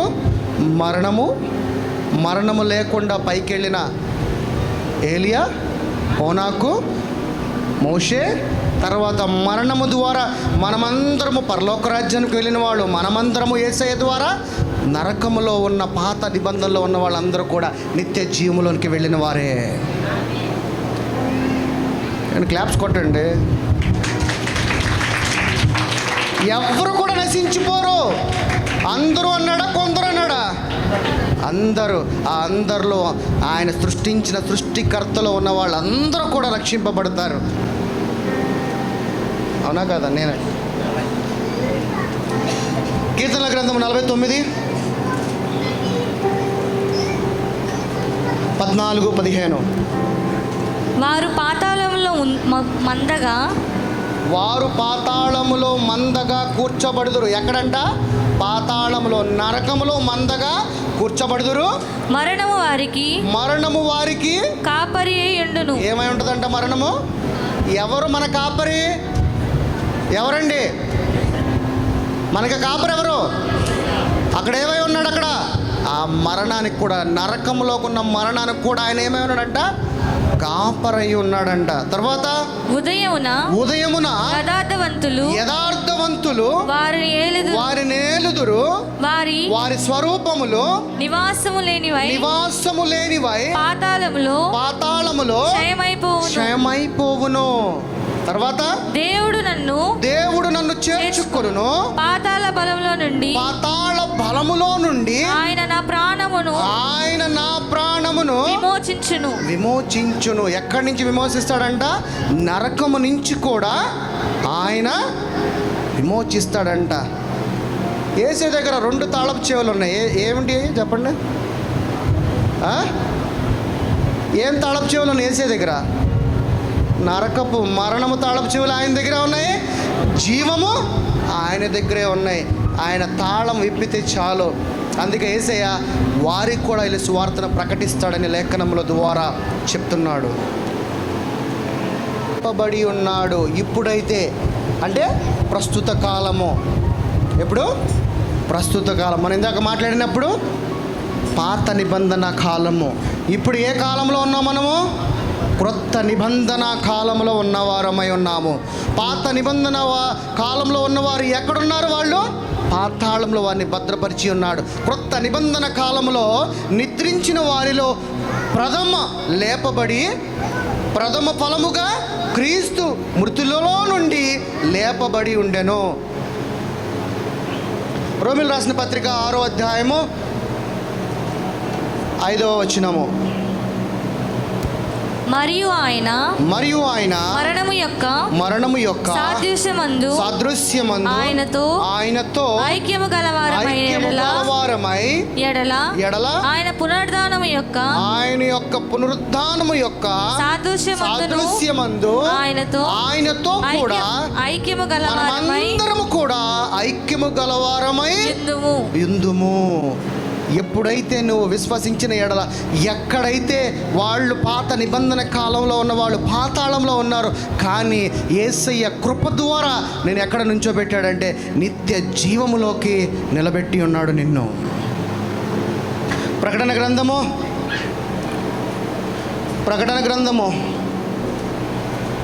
1వ అధ్యాయము 17-18. నేనాయనను చూడగానే చచ్చిన వాని వలె ఆయన పాదముల యొద్ద పడితిని. ఆయన తన కుడి చేతిని నా మీదకు ఉంచి నాతో ఇట్లనెను, భయపడకుము, నేనే మొదటివాడని కడపటివాడని జీవించువాడను నేనే, మృతుడనైతిని కానీ ఇదిగో యుగయుగములు సజీవుడనై మరణమును జయించిన వాడనై ఉన్నాను. మరియు మరణము యొక్కయు పాతాళము యొక్కయు తాళపు చెవులు నా స్వాధీనములో ఉన్నవి. పాతాళము నుంచి విడిపించువాడు కూడా యేసయ్యే, నిత్య జీవములోకి నడిపించువాడు కూడా యేసయ్యే. యేసయ్య నిన్ను ప్రేమించి నీ హృదయంలో ఉండడానికి సిద్ధంగా ఉన్నాడు. నేను ఎంతగానో ప్రేమించి తన్ను తాను తగ్గించుకుని చిన్న రిక్తునిగా చేసుకుని నీ మధ్య సత్య సంపూర్ణుడిగా నివాసము చేయుటకు ఆయన ముందుగా జగత్ పునాది వేయబడక మునుపే నిన్ను నిర్మించుకుని నిన్ను మట్టితో నిన్ను ప్రతిష్ఠించి అందులోకి జీవమును పంపించి నీ హృదయం అనే ఆలయములో నివాసము చేయటానికి అనిష్టపడుతున్నాడు. నీ హృదయముని ఈ లోక మర్యాదకి నువ్వు అప్పగించేసి, ఈ లోకములో రంగుల వైపు నువ్వు అప్పగించేసి నీ హృదయ తలుపును మూసుకుని నువ్వు పెదాలతో మాట్లాడుతున్నావు. కానీ నీ పెదాలతో మాట్లాడితే ఎటువంటి ఉపయోగం కాదు. కానీ నీ హృదయ తలుపులను నువ్వు తీసి నీ హృదయంలో నీవు నా సొంత రక్షకుడు, నా యేసయ్యని, నా దేవుడుగా, నా రాజుగా నాలో నివసించాయని నువ్వు విశ్వసించిన ఎడల నీవు అప్పుడు నిజమైన రక్షకుడు ద్వారా రక్షింపబడిన వాడివి. పేరుకి మాట్లాడితే కాదు, నీ శరీర క్రియలన్నిటిని చంపి ఈ లోక మర్యాదకి తలగ్గకుండా ఈ లోకాన్ని జయించువాడిగా, ఈ లోకము చూసినప్పుడు అది వెర్రిగా నీకు కనపడాలి, కానీ ఈ లోకమే సమస్తం అన్నట్టుగా కనపడకూడదు. తండ్రికి యేసయ్యకి ఈ లోకం ఎలా కనబడింది, ఈ లోక జ్ఞానం ఎలా కనబడింది, అదే జ్ఞానం వెనక నువ్వు పరిగెడుతున్నావు. ఆ జ్ఞానం ఇవ్వమని మళ్ళీ యేసయ్యని నువ్వే అడుగుతున్నావు. ఈ లోక జ్ఞానము వెర్రితనం అన్నాడా, మంచి జ్ఞానం అన్నాడా? జ్ఞానం ఎవరి దగ్గర ఉన్నది? ఎవరి దగ్గర ఉంది? యేసయ్య దగ్గర. మరి మనం ఏ జ్ఞానం కొరకు పరిగెడుతున్నాం? తెల్లారు లేచిన కాడి నుంచి లోక జ్ఞానం, పిచ్చివారమే, పిచ్చెక్కినట్టుగా పరిగెడుతున్నాం. నా దగ్గర ఉంది, రా నా కొడుక, నా కుమారుడా కమ్ అంటున్నాడు. కానీ మనం లేదు, లోకంలో ఉన్న దాని వైపు పరిగెడుతున్నాం. ఇంకా రమ్మంటే ఆశీర్వాదం ఎక్కడి నుంచి వస్తున్నది? మీరు అనుకుంటున్నారు మీరు అందరూ రక్షింపబడ్డారని. నో. ఎప్పుడైతే ఆయన జ్ఞానం వైపు మీరు పరిగెడతారో అప్పుడు నువ్వు నిజమైన నీ హృదయంలో నువ్వు విశ్వసించిన ఎడల అప్పుడు రక్షింపబడతావు. ఈ లోకం వైపు పరిగెడుతూ, ఈ లోకం ఉన్న బంగారం వైపు పరిగెడుతూ అసలైన బంగారాన్ని నువ్వు పోగొట్టుకుంటే నువ్వు రక్షింపబడవు. మళ్ళీ నువ్వు ఎక్కడికి వెళ్తావు? అదే పాతాళలోకి వెళ్తావు. కానీ నేను అక్కడ కూడా వదిలేడు, అక్కడ కూడా సువార్తను ప్రకటిస్తాడు. ఎందుకనంటే నిన్ను ప్రేమించాడు నా కుమారుడా, నా సహోదరుడా. నిన్ను ప్రాణం పెట్టేంతగా ఈ లోకంలో ఎవడో ప్రేమిస్తాడండి? ఎవడన్నా ప్రేమిస్తాడా? నీ స్నేహితుడు ప్రేమించడు, మీ తండ్రి ప్రేమించడు, నీ భార్య ప్రేమించదు, కానీ నా రాజు నిన్ను ప్రేమిస్తాడు ప్రాణం పెట్టేంతగా. నీ కొరకు నీ భార్య దెబ్బలు తింటుందా? ఒక్క దెబ్బ పడక ఎవడో నాకు తెలియదు అంటది. అంటదా అన్నదా? సహజంగా. కానీ నా యేసయ్య 39 దెబ్బలు తిన్నాడు మనందరి కోసము. Fashion of the Christ cinema చూసారా? చూసారా? ఆ హీరోగా నటించిన ఆయన రక్షింపబడలా. 3 దెబ్బలు తిన్న తర్వాత ఆయన శరీరం వెనక వేస్తే ఆ 3వ దెబ్బ కంట శరీరం లోనికి వెళ్ళి బయటికి, శరీరం బయటకు వచ్చేసిందంట. 16 కుట్లు పడినాయి అంట. ఎన్ని? ఒక మనుష్యుడిగా ఉన్నవాడికి ఎన్ని కుట్లు పడినాయి అంట? 2 నెలలు వాడు లేకపోయాడంట. అప్పుడు యేసే వాడిని దర్శించి వాడి హృదయంలో, అరే నేనే 3 దెబ్బలు తట్టుకోలేకపోయానే, 39 దెబ్బలు తిన్న నా యేసయ్య ఎలా తట్టుకొని ఉంటాడు? ఎమ్మటనే వాడి హృదయంలో నా యేసే నా రక్షకుడని విశ్వసించాడు. అంతగా నీ కొరకు నా కొరకు ప్రాణం పెట్టినవాడు, అంతగా దెబ్బలు తిన్నవాడు. ఎవడన్నా ఏదో అంటేనే మనం పడము, కానీ నీ గురించి ఉమ్ము వేయించుకున్నాడు, నీ గురించి అవమానింపబడ్డాడు, నీ గురించి నిందలు వేయించుకున్నాడు, నీ గురించి దెబ్బలు తిన్నాడు. శక్తి కలిగిన వాడై ఉండి కూడా మౌనముగా, ఎందుకనంటే ఈ లోకాన్ని ప్రేమించాడు కాబట్టి నా పిల్లలు ఏమైపోతారో అని. కానీ మనము మన తండ్రిని మరిచిపోయి ఈ లోక మర్యాదలోనే మనము అనుసరిస్తూ ఈ లోకంలో ఉన్న వాటి కొరకే పరిగెత్తుతూ ఈరోజు ఒకటి ఇల్లు కట్టలేదంటే ఇక వాడి జీవితం వృధా. ఈరోజు వాడి జీవితంలో పిల్లలు లేరంటే ఈ జీవితం వృధా. ఈరోజు వాడి జీవితంలో డబ్బు లేదంటే ఈ జీవితం వృధా. ఇలాంటి ఒక ఆలోచనకే, లోక మర్యాదకే అనుసరిస్తున్నాం. ఈరోజు క్రైస్తవులు కూడా అసూయ కలిగే మాటలు, ఎదుటివాడిని ప్రేమించకుండా మాటలు, చాడీలు మాటలు, ఇంకా దేవుని కుమారులు అని చెప్పుకుంటూ వేషధారుల వలె మనం జీవిస్తున్నాం. కానీ నిజమైన దేవుని యొక్క స్వరూపంలో నిన్ను కనపడాల్సింది ఏంటంటే ఆత్మఫలములు. దేవుడు ప్రేమించాడు, ఆ ప్రేమను నీ దగ్గర కనపడినప్పుడు నువ్వు ఎలా అవుతావు? నిజమైన క్రైస్తవుడివి. నిజమైన క్రైస్తవుడుగా నువ్వు జీవిస్తే నీలో ప్రేమ కనపడాలి, అసూయ ఉండకూడదు. ఎదుటివాడు ఎదుగుతుంటే వాడిని చూసి అసూయ పడకూడదు. కానీ మనం పడిపోతే అసూయ, నీలో అసూయ వస్తుందంటే నీలో కలగాల్సింది నాలో ఇది కాదు, నాలో ఉన్నది ఇది కాదు, నాలో ఉన్నది దేవుని ప్రేమ నా ప్రేమ కనపడాలి. అప్పుడు నిజమైన దేవుని కుమారుడివి. అది నిజమైన ఆయన స్వరూపము, ఆయన పోలిక. కానీ పోలికని చెప్పుకునే మాటలతో నీ హృదయంలో విశ్వసించకుండా నువ్వు జీవించేది దేనికి కూడా ఉపయోగపడదు నా సహోదరి, నా సహోదరుడా. బ్రతికితే రాజులాగా బ్రతుకు, బ్రతికితే యేసయ్యలాగా బ్రతుకు, బ్రతికితే యేసులాగా చూపించు ప్రేమని. అంతేకాని యేసులాగా నేను జీవిస్తున్నాను చెప్పుకునే వ్యర్థపు జీవితమును జీవించమాకు నా సహోదరి, నా సహోదరుడా. నిజమైన ప్రేమను కనపరచు. యేసు ఏ విధంగా ఈ లోకాన్ని ప్రేమించాడో, యేసు ఏ విధంగా అయితే తను తాను తగ్గించుకున్నాడో గర్వం లేకుండా, ఆ గర్వము లేకుండా నిన్ను వలె నీ పొరుగు అని ప్రేమించున్నాడు. అలాంటి ప్రేమను చూపించు. అప్పుడు నువ్వు నిజమైన సహోదరుడివి, నిజమైన ఆయన వారసుడివి, నిజమైన ఆయన కుమారుడివి. అపొస్తలుల కార్యము 26వ అధ్యాయము 22, 23.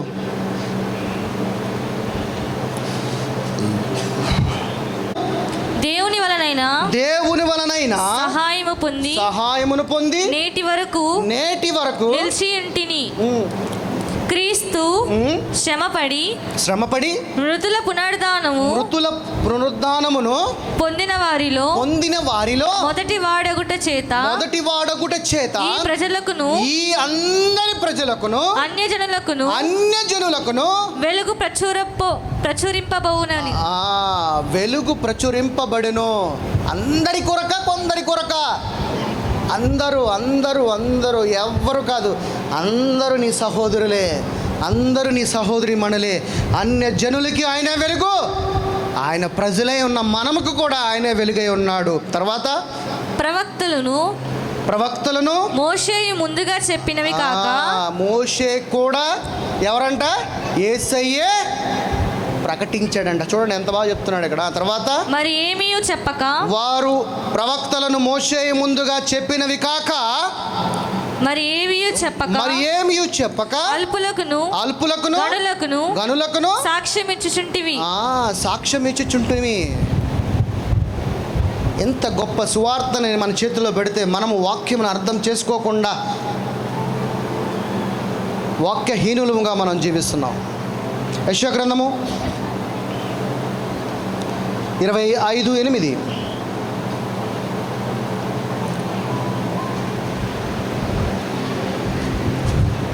యెషయా గ్రంథము 25:8.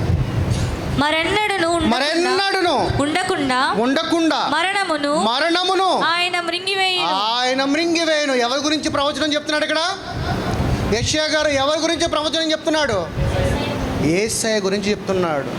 రాబోయే రాజు గురించి యెషయా గారు చెప్తున్న ప్రవచనం ఇది. చెప్పండి తర్వాత. ప్రభువైన యెహోవా ప్రతి వాని ముఖము మీద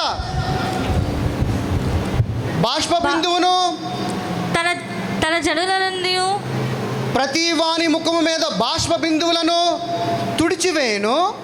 భూమి మీద నుండి తన జనుల నిందను తీసివేయును. ఇలాగు జరుగునని యెహోవాయే సెలవిచ్చుచున్నాడు. ఎప్పుడు జరిగిద్దంట? యేసయ్య నీ కొరకు ప్రాణం పెట్టినప్పుడు, ఆయన పునరుద్ధానమై మరణము జయించు వాడిలాగా తిరిగి జన్మించిన రోజున ఏంటంట? ప్రతి కన్నీటి బాష్ప బిందువును తుడిచివేసేస్తాడంట. మొరపెట్టుకునే రోధించే ప్రతి తల్లి యొక్క రోదనను తీసివేసేస్తాడంట. ఇదే లేఖనము ప్రకటన గ్రంథంలో ఉన్నది. ప్రకటన గ్రంథము రాసినప్పుడు కాలము, యెషయా రాసిన గ్రంథము రాసిన కాలము చాలా difference. 600-700 years more than that. చూడండి ఎంత ప్రవచనము నెరవేరుతుందా లేదా? నెరవేరిందా లేదా నా రాజు ద్వారా? నిజమైన దేవుడు నేను తప్ప ఈ లోకానికి మరొక దేవుడు లేడు అని చెప్పడానికి కారణం ఇదే. అది గనక నువ్వు సత్యమును గ్రహించి నీ హృదయంలో నువ్వు విశ్వసించిన ఎడల నీవందరూ కూడా రక్షింపబడుదురు. ఈ లోకంలో మేబీ ఈ లోకంలో నీకు ఇవ్వచ్చు, ఇవ్వకపోవచ్చు. ఈ లోకంలో నువ్వు ధనవంతుడిగా జీవించవచ్చు, జీవించకపోవచ్చు. ఈ లోకంలో నువ్వు అన్నీ పొందుకోవచ్చు, పొందుకోపోవచ్చు. అయినప్పటికీ నువ్వు జీవించాల్సింది, అయ్యా ఇచ్చింది నువ్వే, తీసుకునేది నువ్వే. ఇచ్చినా సంతోషమే, ఇవ్వకపోయినా సంతోషమే.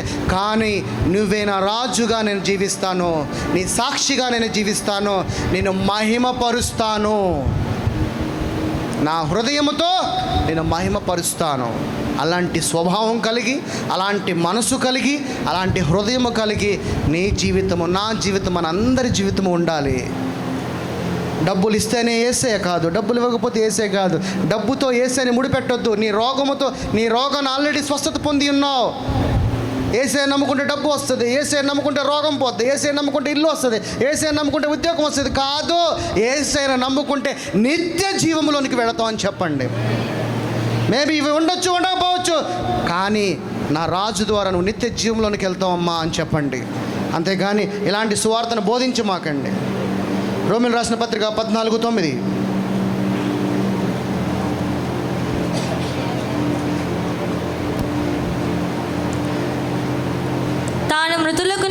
తాను మృతులకును సజీవులకును ప్రభువై ఉండుటకు ఇందు నిమిత్తమే కదా క్రీస్తు చనిపోయి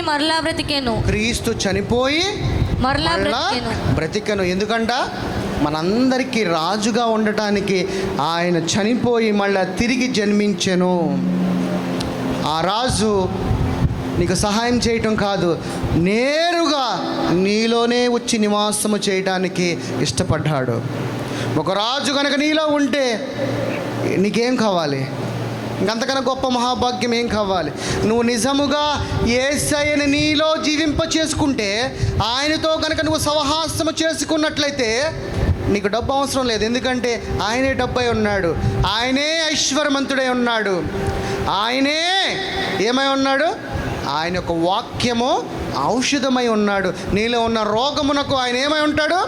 ఔషధమై ఉంటాడు. అందుకని నీలో ఆయన పెట్టుకుంటే పెదాలతో పలికేవాడిగా పెట్టుకోవడం కాదు, నీ హృదయంలో పెట్టుకుంటే నీ నుంచి కనపడాలి నీ ఆత్మ ఫలములు. ఆ రోజున నీవు ఏది అడుగుతావో నా నామములో నా తండ్రి నీకు దయచేస్తానన్నాడు.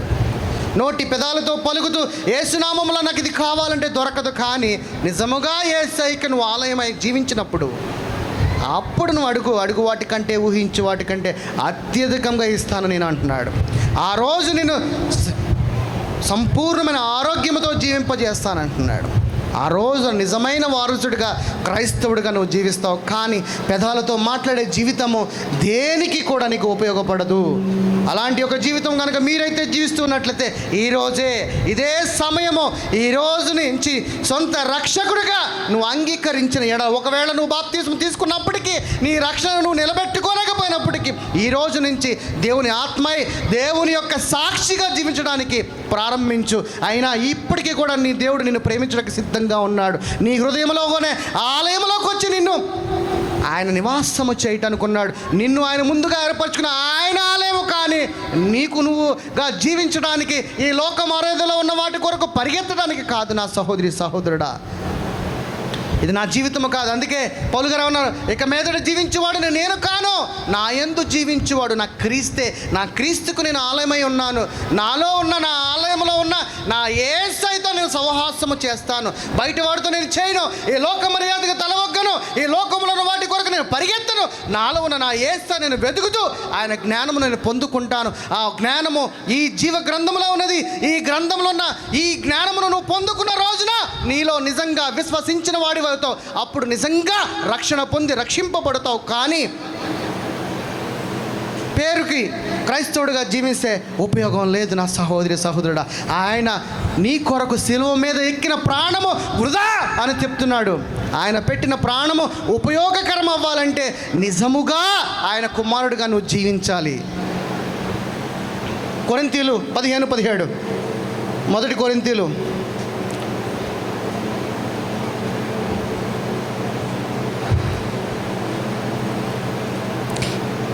క్రీస్తు లేపబడిన ఎడల మీ విశ్వాసము వ్యర్థమే. మీరు ఇంకాను మీ పాపములలోనే ఉన్నారు. ఎప్పుడైతే ఆయన తిరిగి లేపబడలేదని నీ హృదయంలో విశ్వసించిన ఎడల మనమందరం ఎలా ఉన్నామంట? ఎందులో జీవిస్తున్నామంట? పాపంలో. పాపము ద్వారా ఏమొస్తుంది? మరణం వస్తుంది. మరి నిత్య జీవంలో జీవించాలనుకుంటున్నారా, లేకపోతే మరణంలో జీవించాలనుకుంటున్నారా?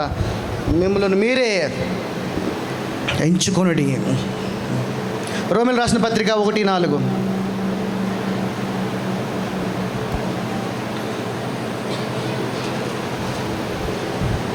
రోమిలు రాసిన పత్రిక అంటే దేవుడు తన కుమారుడను మన ప్రభువైన యేసుక్రీస్తు విషయమై ఆ సువార్తను పరిశుద్ధ లేఖనముల యందు తన ప్రవక్తల ద్వారా ముందుగా వాగ్దానము చేసెను. ఎవరికి చేశాడంట వాగ్దానము? ఎవరికి? అబ్రహాముకి, ఇస్సాకుకి, యాకోబుకి, మోషేకి, హబక్కుకి, ఏలియాకి, ఎంతమంది హెజ్కియేలుకి, ఎంతమంది ప్రవక్తలు ఉంటే వారికి ముందుగానే యేసు అనే రాజు వస్తున్నాడు, ఈ లోకాన్ని రక్షించడానికని సువార్తను ప్రకటించాడంట తండ్రి. ఎంత గొప్ప దేవుడు! వారికి లేని మహాభాగ్యము మనకు ఉన్నది. వాళ్ళు అనుకున్నారంట, అరే రాజు వస్తున్నాడంటరా వాళ్ళని రక్షించడానికి, మనమేమో నరకంలోకి వెళ్ళిపోతున్నాం, వాళ్ళేమో నిత్య జీవంలోకి వెళ్ళిపోతారంట. మొదటి వారు కడపటి వారు కుదురు. కడపటి వారు, మీరు కడపటి వారా మొదటి వారా? కడపటి వారు. ఇప్పుడు కడపటి వారు ఏమవుతున్నారు? మొదటి వారు అవుతున్నారు. అంటే నువ్వు ఎంత అదృష్టవంతుడివి, ఎంత అదృష్టవంతుడివి నీవు. మొదటి వారు అవుతున్నారు. వారు ఇంకా పాతాళంలో ఉన్నారు, కానీ నువ్వు వెళ్ళిపోతున్నావు. ఎవరి ద్వారా? యేసు వేసిన బంగారపు మార్గములో, ఆయన ద్వారము ద్వారా నిత్య జీవములోనికి కడపటి వారిగా ఉన్న నీవు మొదటి వారు అవుతున్నావు. మొదటి వారు ఏమైపోతున్నారు? కడపటి వారు అయిపోతున్నారు. నువ్వెంత అదృష్టవంతుడివి. నిజంగా మీరు అదృష్టవంతులా? అదృష్టవంతులా? యేసయ్యకు గట్టిగా హల్లెలూయా చెప్పండి. యేసయ్యా, నన్ను ఇంతగా ప్రేమించిన నీకు వందనాలు యేసయ్యా. పనికొచ్చే పాత్రగా మలిచి నన్ను మొదటివాడిగా పెట్టినందుకు నీకు వందనాలు యేసయ్యా. నా కొరకు ప్రాణము పెట్టి నీ మృదులలో నన్ను పాలిభాగస్తుడు చేసుకుని సజీవుడిగా లేపినందుకు నీకు వందనాలు యేసయ్యా. నా కొరకు నీ రక్తాన్ని చిందించినందుకు వందనాలు యేసయ్యా. నాకు డబ్బు, వెండి, బంగారము నా దగ్గర లేదు అన్నాడు పేతురు. ఏముందన్నాడు? శక్తి గొప్పదా, వెండి బంగారం గొప్పదా? మనం దేన్ని అడుగుతున్నాం? ఇప్పుడు మరి మనం బోధన అనుసరిస్తున్నామా, బోధన అనుసరించట్లేదా? అప్పుడు మనం వేషధార క్రైస్తవులమా, నిజమైన క్రైస్తవులమా? ఇంకా వేషధారి జీవితమును జీవించి ఆశీర్వాదమును పొందుకోవాలంటే ఎలాగా? అవునా? మీ ఇంట్లో తెల్లన్నం ఉంటే నేను వచ్చి బిర్యానీ అడిగితే మీరు పెట్టగలరా? అయ్యా మా దగ్గర ఉన్న తెల్లన్నమే అదే పెట్టగలం అని. లేదు లేదు నాకు బిర్యానీయే కావాలంటే నేను ఎక్కడి నుంచి అనరా? శక్తి గొప్పదా, బంగారం గొప్పదా? శక్తి ముందు బంగారము కింద, దాని స్థానం ఎక్కడ? కింద. మనిషి ఎక్కడ పెట్టాడు దాన్ని తీసుకెళ్ళి? దేవుడు చెప్తుందండి అది కింద స్థానము. మరి పై స్థానం ఎవరయ్యా? నువ్వే పై స్థానము. అయ్యా మరి నేను వేసుకున్న బంగారము నీ కాళ్ళ కింద ఉండే స్థానము. అర్థమవుతుందా? నీ వెండైనా, నీ బంగారమైనా, నీ వజ్ర వైడూర్యాలైనా కానీ నీ కాళ్ళ కింద ఉండే స్థానము, పై స్థానము నీది. నా పక్కన కూర్చునే స్థానము నీది. ఏ దేవదూతలకు కూడా ఇవ్వలేదు, నేను నీకిచ్చా. ఎందుకంటే నా స్వరూపము నీవు. ఎవరు? నా స్వరూపము. నిన్ను నా పోలికగా మలుచుకుని నీలోకి, నీ మట్టి అనే ఒక బొమ్మలోనికి ప్రాణము పోసి ప్రతిష్ఠించి అందులోకి వచ్చి నేను నివాసము చేయాలనుకుంటున్నాను. నువ్వు నాకు సో స్పెషల్. ఈ బంగారం కాదు, ఈ వజ్ర వైడూర్యాలు కాదు అని లేఖనములు సెలవిస్తున్నది. కానీ ఈ లోక మర్యాద అంటే ఏంటి? బంగారము, వజ్రాలు, వైడూర్యాలు. ఇక్కడి నుంచి ఒక గుప్పుడి మట్టి కూడా తీసుకెళ్ళిన దానికోసం పాకులాడుతూ ఉంటాం. దేవుడు చెప్తున్నాడు, నా శక్తిగా జీవించు, ఈ భూమే నాది. నా శక్తిగా జీవించిన రోజు నువ్వు ఏదడితే నీకు అది ఇస్తానంటున్నాడు. అందుకే నా సహోదరి సహోదరుడా, జీవిస్తే యేసు క్రీస్తుని రాజులాగా జీవించు.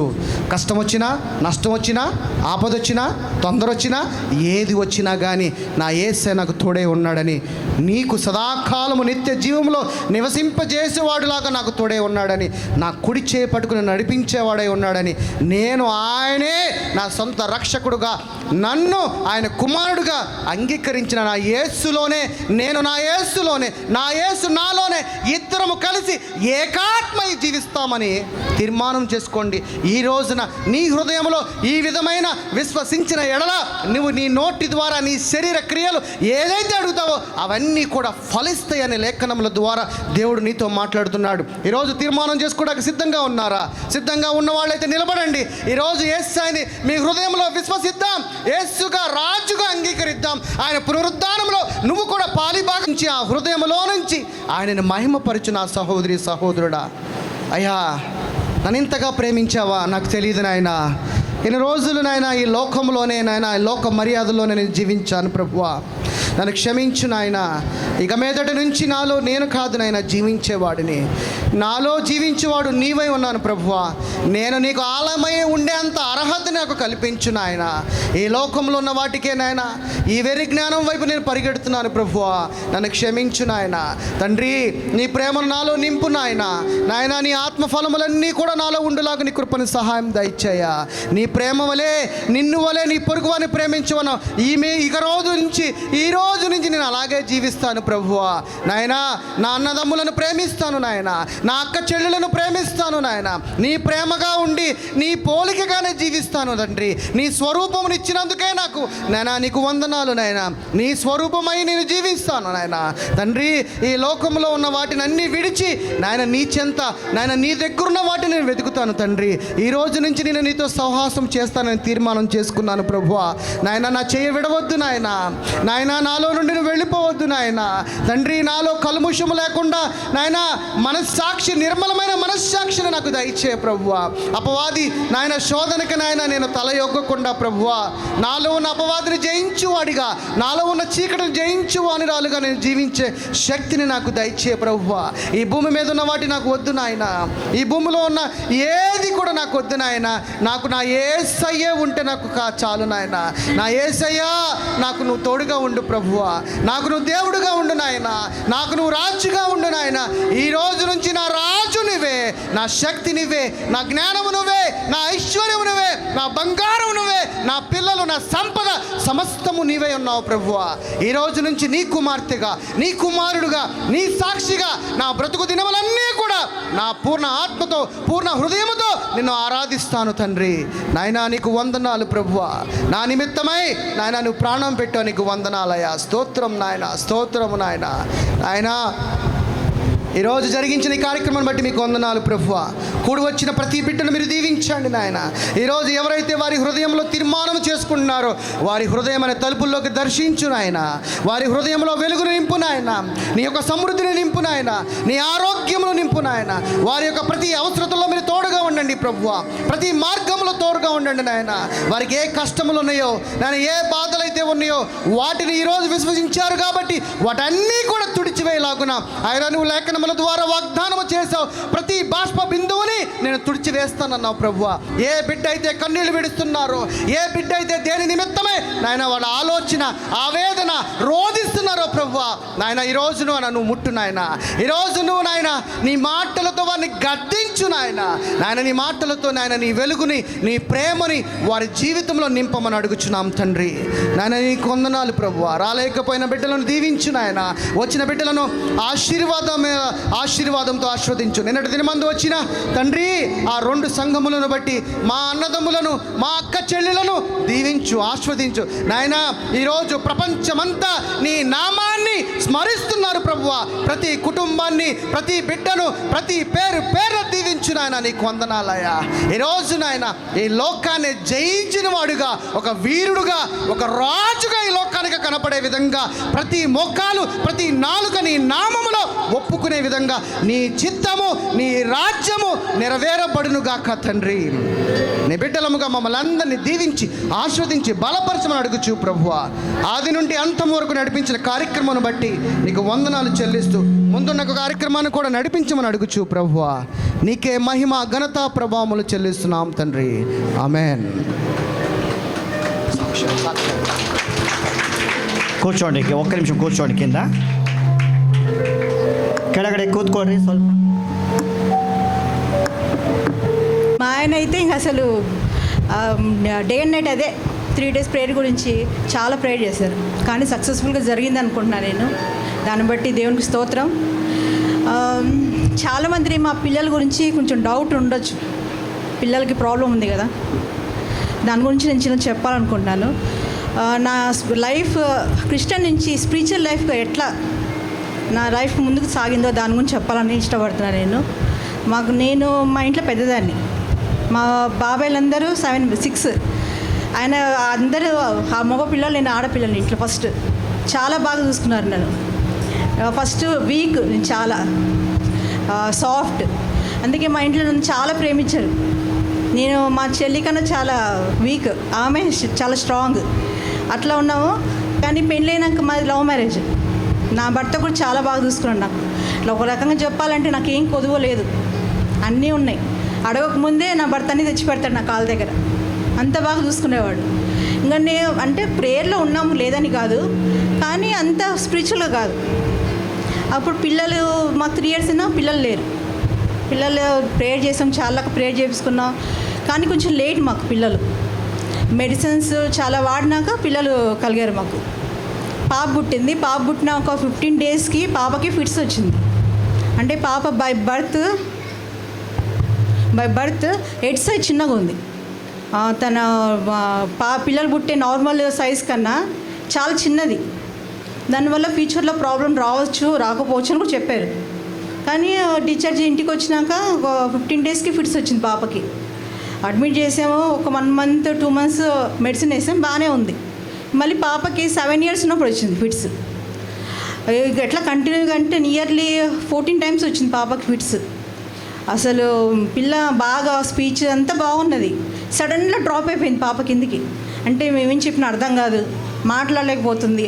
నార్మల్ స్కూల్కి పోయే పిల్ల స్కూల్ కూడా మానిపించేసాం మేము. అంత ప్రాబ్లం అయింది పాపకి. కానీ దేవుని దాన్ని బట్టి కొంచెం పికప్ అయింది. తర్వాత బాబు పుట్టాడు. అసలు నాకు మా చెల్లికి మగపిల్లలు అంటే చాలా ఇష్టం. మా చెల్లికి 3 ఆడపిల్లలు. మా ఇద్దరికి ఒక మగపిల్లలు ఉండాలని ఆ పిల్లకి చాలా. మా పెద్ద పాప పుట్టినప్పుడు ఏడ్చింది, దేవుడైంది మళ్ళీ నాకు ఆడపిల్లలు ఇచ్చారని. పాప పుట్టినప్పుడైతే నర్సు సిజరిన్ అది లోపలికి చెప్పింది, బయట పండగ చేసుకుంటున్నారమ్మా మీ వాళ్ళు, మీకు మగపిల్లలు లేరా అని. అంత చాలా వెయిట్ చేసాం పిల్లోడి కోసం. నార్మల్ ఇంటికి వచ్చాం, బాగానే ఉన్నాడు పిల్లోడు. ఒక 2 years మాకు సార్ తెలిసిన ఆయన ఉన్నాడు, పాపకి స్పీచ్ చెప్తాడు. ఆయన ఇంటికి వచ్చినప్పుడు చూసి బాబుకి ఏదో ప్రాబ్లం ఉన్నట్టుంది, ఒకసారి చూపించండి అమ్మ అన్నాడు. అంటే మేము అనుకున్నాం మా హస్బెండ్ వాళ్ళ మా మాయకి లేట్ వచ్చినాయి మాటలు, 7 yearsకి వచ్చాయంట. అట్లాగే ఉండొచ్చులే, ఫ్యామిలీ హిస్టరీ, మాటలు లేట్ రావచ్చు ఇలాగే అంటే డాక్టర్స్ అనుకున్నాం. కానీ ఎందుకైనా మంచిదని స్పీచ్కి జాయిన్ చేసాం. కంటిన్యూగా పంపిస్తున్నాం. కానీ 4 years 5 years, ఇప్పుడు బాబుకి 10 years మాటలు రావట్లేదు. కానీ ఒక 2 years బ్యాక్ బాబుకి ఫిట్స్ వచ్చింది. మేమైతే తట్టుకోలేకపోయినాం. మాకు పిల్లలు ఇచ్చింది లేటు. పెద్ద పాపకేమో ఇట్లా, రెండో బాబుకి మగపిల్లాడు అంటే సంతోషం లేకుండా మనకు మాటలు రావు. ఏదో ఉన్నాడు కదా అంటే ఫిట్స్. ఇంకా అసలు నేను నా భర్త చాలా ఏడ్చాం. ఏం తండ్రి మాకు ఇలాంటి పిల్లలు ఇచ్చావు, ఏం తప్పు చేసాం మేము, మాకే ఎందుకు ఇలా కలిగించావు పిల్లల్ని అని చాలా ఏడ్చాం. అప్పుడు మా ఫాస్టర్ గారు మైకల్ అంకల్ ఆయన రిక్వెస్ట్ చేసాం, కొంచెం ప్రేయర్ పెట్టండి ఇంట్లో అంటే మేమందరం ఫాస్టింగ్ ఉంటాం అని. నేను మా పెద్దల కాడ నుంచి మా డాడీ మమ్మీ ఏజ్ వాళ్ళు, మా చిన్న పిల్లలు, మా జాను అందరు ఫాస్టింగ్ చేశారు మా కొడుకు కోసం. 4 days కంటిన్యూ ఫాస్టింగ్ చేసాం. 4 days అయినాక పిల్లోడు బాగున్నాడు. ఇప్పటివరకు ఏ ఫిట్స్ లేదు. ఆ ప్రేయర్లో మాకు దేవుడు జయం కలిగించాడు. అప్పుడు ఒక నమ్మకం. అప్పుడు నా జీవితంలో నేను ఫస్ట్ చూసింది ఒక టేస్ట్, అది దేవుని గురించి. ఆయన అంత డీప్గా ప్రేయర్ ఉండే కొంది కొంచెం వాక్యం వింటున్నాను. అన్నీ ఇప్పుడు ఏది పని చేసుకుంటున్నా వాక్యం వింటా పని చేసుకుంటాను నేను. అట్లా వేరే ఏం టైంపాస్ చేయను. కానీ ఒక 1 year బ్యాక్ మా జెసికా అలాంటి 2 పిల్లలు చనిపోయారు. వాళ్ళు నార్మల్గా ఉన్నారు, స్కూల్కి వెళ్ళి కాలేజ్ కూడా బాగా ఫస్ట్ ర్యాంక్ అంట పాప, నార్మల్ ఉంది పాపం, 24 years 25 years అనుకుంటా. సడన్గా చనిపోయింది అమ్మాయి. అది చూసిన ఒక 15 daysకి మా జెసికా వెళ్ళే స్కూల్ టీచర్ వాళ్ళ కూతురు కూడా చనిపోయింది, సేమ్ ప్రాబ్లం. నాకు ఇంకా నిద్ర అట్లా మైండ్ అంతా డిస్టర్బ్ అయిపోయింది. అమ్మో నా కూతురు బాగుందని నేను అనుకున్నా కదా, ఇట్లా అవుతుంది ఏంది, 2 పిల్లలు చనిపోయారు, నా కూతురికి ఏమైద్దో అని ఇద్దరు ఉండేది కాదు. ఇప్పుడు టెన్షన్. ఈయన స్ట్రాంగ్ ఉండేవాడు, దేవుడు ఉన్నాడు, దేవుడు మనకి హెల్ప్ చేస్తాడంటే, కానీ మన మదర్ కదా, మన ఫ్యూచర్ ఎట్లా ఉంటుందో తెలియదు. ఒకరోజు సండే ఇట్లా చర్చికి వెళ్దామని పొద్దున్న బ్రేక్ఫాస్ట్ చేస్తా వాక్యం పెట్టుకున్నా. ఆయన గుంటూరు, ఆయన నయ్యమ డేవిడ్ అని, ఆయన వాక్యాలు ఎక్కువ వింటా. ఆయన చెప్తున్నాడు, నీ ప్రాబ్లమ్స్ ఏది ఉన్నా కూడా ఫాస్టింగ్లో మీరు జయించగలరు అని చెప్పాడు. నాకు మనసులో తట్టింది. నాకున్న ప్రాబ్లం నా పిల్లలు, నాకు అన్నీ ఉన్నాయి, దేవుడు అన్నీ ఇచ్చాడు, కానీ నాకు ప్రాబ్లం ఏంటి నా పిల్లలు, వాళ్ళ కోసం నేను ఫాస్టింగ్ చేయలేనా అని ఒక 40 days కంటిన్యూగా చేసాం ఫాస్టింగ్. దాంట్లో దేవుడు అసలు పిల్లలిద్దరిని ఎంత బాగా విడుదల చేశాడంటే, పాపకి డాక్టర్ ఏం చెప్పాడు అంటే మైండ్ చిన్నది కదా, బ్రెయిన్ గ్రోత్ లేదు, సరిగ్గా అందరిలా యాక్టివిటీ చేయలేదని, కానీ ఇప్పుడు పిల్ల పాటలు పాడుతుంది, అన్నీ నార్మల్ ఉంది, ఒక స్టడీస్ తప్ప. స్టడీస్ ఒకటి కొంచెం స్లోగా ఉంది పాప అంతే, కానీ అన్నిట్లో నార్మల్. ఇంకా బాబు విషయంకి వస్తే వాడికి మాటలు రావనే కానీ వాడు ఎంత ప్రేయర్ అంటే ఇంట్రెస్ట్ అంటే, వాళ్ళ డాడీ బెడ్ మీదకి వస్తే ప్రేయర్ చేయండి ఫస్ట్ చేసి తల మీద పెట్టుకుంటాడు. అంటే ఆ పిల్లోడికి అంత తెలుస్తుంది ప్రేయర్ అంటే ఏంటిదో. లోకం తెలియదు, ఒకవేళ మమ్మీ డాడీని కూడా గుర్తుపడతలేదు తెలియదు, కానీ దేవుడు అంటే తెలుసు ఆ పిల్లోడికి. అంటే అది ఎట్లాగా మా ప్రేయర్ వల్ల మేము మమ్మల్ని చూసి వాడి ఇది పోల్చుకుంటున్నాడు, ప్రేయర్ చేస్తే ఒకటి ఇది ఉంటుందండి. అట్లా మా స్పిరిచువల్ లైఫ్లో చాలా చూసామండి. నేను ఇప్పుడు అని చెప్తాను, దేవుడు నాకు ఎందుకు ఇళ్ళని పిల్లలు ఇచ్చారంటే అది నా మంచి కోసం అని. ఒకవేళ దేవుడు అల్లని పిల్లలు ఇవ్వకపోతే నేను స్పిరిచువల్గా గ్రోత్ అయ్యేదని కాదు, మేము సేవలో వచ్చేవాళ్ళం కాదు, ఒక లెగ్లెన్సీ ఉండేది, దేవుడు నాకేమి ఇచ్చారులే అట్లా ఉండేదేమో. కానీ ఇప్పుడు నేను గర్వంగా చెప్తాను, దేవుడు నన్ను ప్రేమించాడు, అందుకే నాకు ఇలాంటి పిల్లలు ఇచ్చాడు. ఎందుకంటే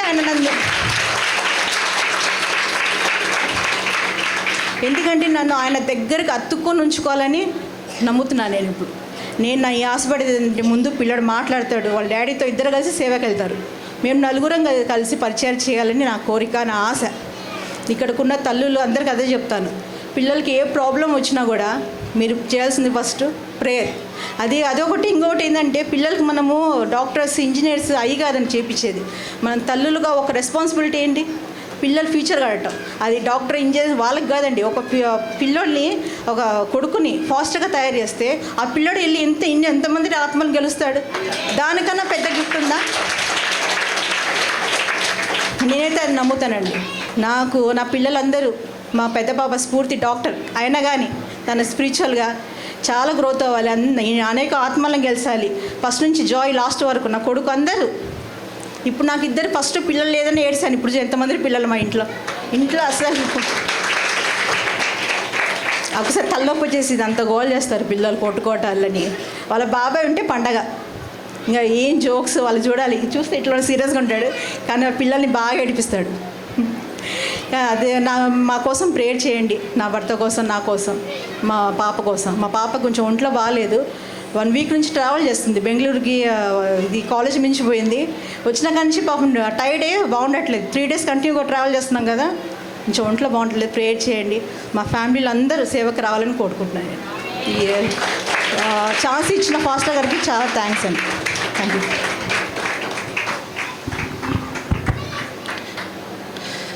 నేను ఎప్పుడు కూడా మా పిల్లలకి ఏదో లోపం అంది నేను చూడలేదండి, అసలు చూడను కూడా. దేవుడు అన్నాడు, అడిగే వాటిని ముందే పొందుకుని ఉన్నావు అన్నాడు. నేను అలాగే చూస్తాను. నా పిల్లలు ఆల్రెడీ రక్షింపబడ్డారు, వాళ్ళు హీల్ అయిపోయారు అనుకుంటా. ఎప్పుడు కూడా వాళ్ళని చూస్తూ బాధపడుతూ పడను. నేను చాలా జాలీగా ఉంటా, సంతోషంగా ఉంటా, ఎదుటివాడిని నవ్విస్తా. నేను ఏ రోజును కూడా ఎవరైనా, ఇప్పుడు మా మిస్సెస్ చెప్పింది కదా, ఇంత బాధ మాలో ఉందని మేము ఎప్పుడు కూడా మీకు కనపరచలా. ఎప్పుడు కూడా సంతోషంగా ఉంటాం దేవునిలో ఇంకా ఎదగాలని, ఇంకా దేవునిలో నిలబడాలని మా ప్రయాస, మా భారము. సో మీరు ఈ సంఘము మమ్మల్ని, మా కుటుంబాన్ని ఇంతగా ప్రేమించి ఇన్నిసార్లు నాకు ఇక్కడ ప్రసంగం చేయడానికి అవకాశం ఇచ్చిన మోజెస్ గారిని బట్టి, అలాగే వీళ్ళ సువార్త పరిచర్యలో వీళ్ళకున్న ఎక్స్పీరియన్స్ని బట్టి నాది చాలా చిన్న జర్నీ, చాలా ఎంత చిన్న జర్నీ అంటే తిప్పి కొడితే 2 years కూడా లేదు నేను చేసింది. కానీ 20 సంవత్సరాల నుంచి వారు సువార్త చేస్తున్నారు. అయినా కానీ సువార్తలో చిన్నవాడినైనా, వయసులో చిన్నవాడినైనా వారు, అలాగే మహంతేష్ గారు, రాంబాబు పాస్టర్ గారు, అలాగే మోజెస్ గారు, అలాగే సంతోష్ గారు నేను చెప్పే మాటలు వింటున్నారంటే నాలో వాళ్ళు నన్ను చూడట్లా, నాలో ఉన్న పరిశుద్ధాత్మని యొక్క శక్తిని చూస్తున్నారు. సో ఇంతగా నిజంగా నేను ప్రతిసారి నేను మోజెస్ అయ్య గారికి ఒకటే చెప్తాను, అయ్యా ప్రతి ఆదివారము నాకు అవకాశం ఇచ్చినందుకు థ్యాంక్ యూ. ఈ మాట అడుగుతాను, అడగండి. ప్రతి వారము నేను అడుగుతాను, అయ్యా మీరేంటో ఎలా అడుగుతారంటాడు. అయినా స్థానము నీది, దేవుడు నీకు ఇచ్చాడు, నీవు నాకు అవకాశం కల్పిస్తున్నావు నా యేసయ్య కృపను బట్టి. సో నేను మీకు కృతజ్ఞతుండే, నా యేసయ్యకు కూడా నేను కృతజ్ఞతుండే అని చెప్పుకుంటాను. సో మా పరిచర్య కొరకు, మా పిల్లల కొరకు, సో నిత్యము నేను మీ సంఘం గురించి ప్రతిరోజు ప్రార్థన చేస్తాను. జోసఫ్ గురించి ప్రార్థన చేస్తాను, వారి యొక్క భార్య గురించి ప్రార్థన చేస్తాను, అలాగే మన ఈ అమ్మ గురించి ప్రార్థన చేస్తాను, వాళ్ళ భర్త గురించి ప్రార్థన చేస్తాను, అది ఆ అమ్మ ఉంది కదా ఆ అమ్మ గురించి ప్రార్థన చేస్తాను, దావీదు గారి వాళ్ళ యొక్క కొడుకు గురించి ప్రార్థన చేస్తాను, అలాగే మోజెస్ అయ్య గురించి ప్రార్థన చేస్తాను, అలాగే దావీదు గారి గురించి ప్రార్థన చేస్తాను. అలాగే నేను వేరే సంఘాలకు వెళ్తున్నప్పుడు ఇలాగే అక్క చెల్లెళ్ళు, అన్నదమ్ములు నాకు పరిచయం అవుతూ ఉంటారు. వాళ్ళు కూడా ఏదో వచ్చి వాళ్ళ బాధను చెప్పుకుంటారు. నా ప్రార్థన చేస్తే నేను గంటన్నర లేగను. నేను నా ప్రార్థన వీళ్ళందరి గురించి ప్రార్థన చేస్తూనే ఉంటాను నేను. సో దేవుడిచ్చిన కృపను బట్టి, దేవుడిచ్చిన ప్రేమను బట్టి నా సంఘాన్ని నేను ఎంతగానో ప్రేమించి నేను మీకు అందరి కొరకు నేను ప్రార్థన చేస్తున్నాను. అలాగే మీ యొక్క వ్యక్తిగత ప్రార్థన ప్రతి రోజులో కూడా, అలాగే నా గురించి, నా పిల్లల నిమిత్తమై, నా భార్య నిమిత్తమే.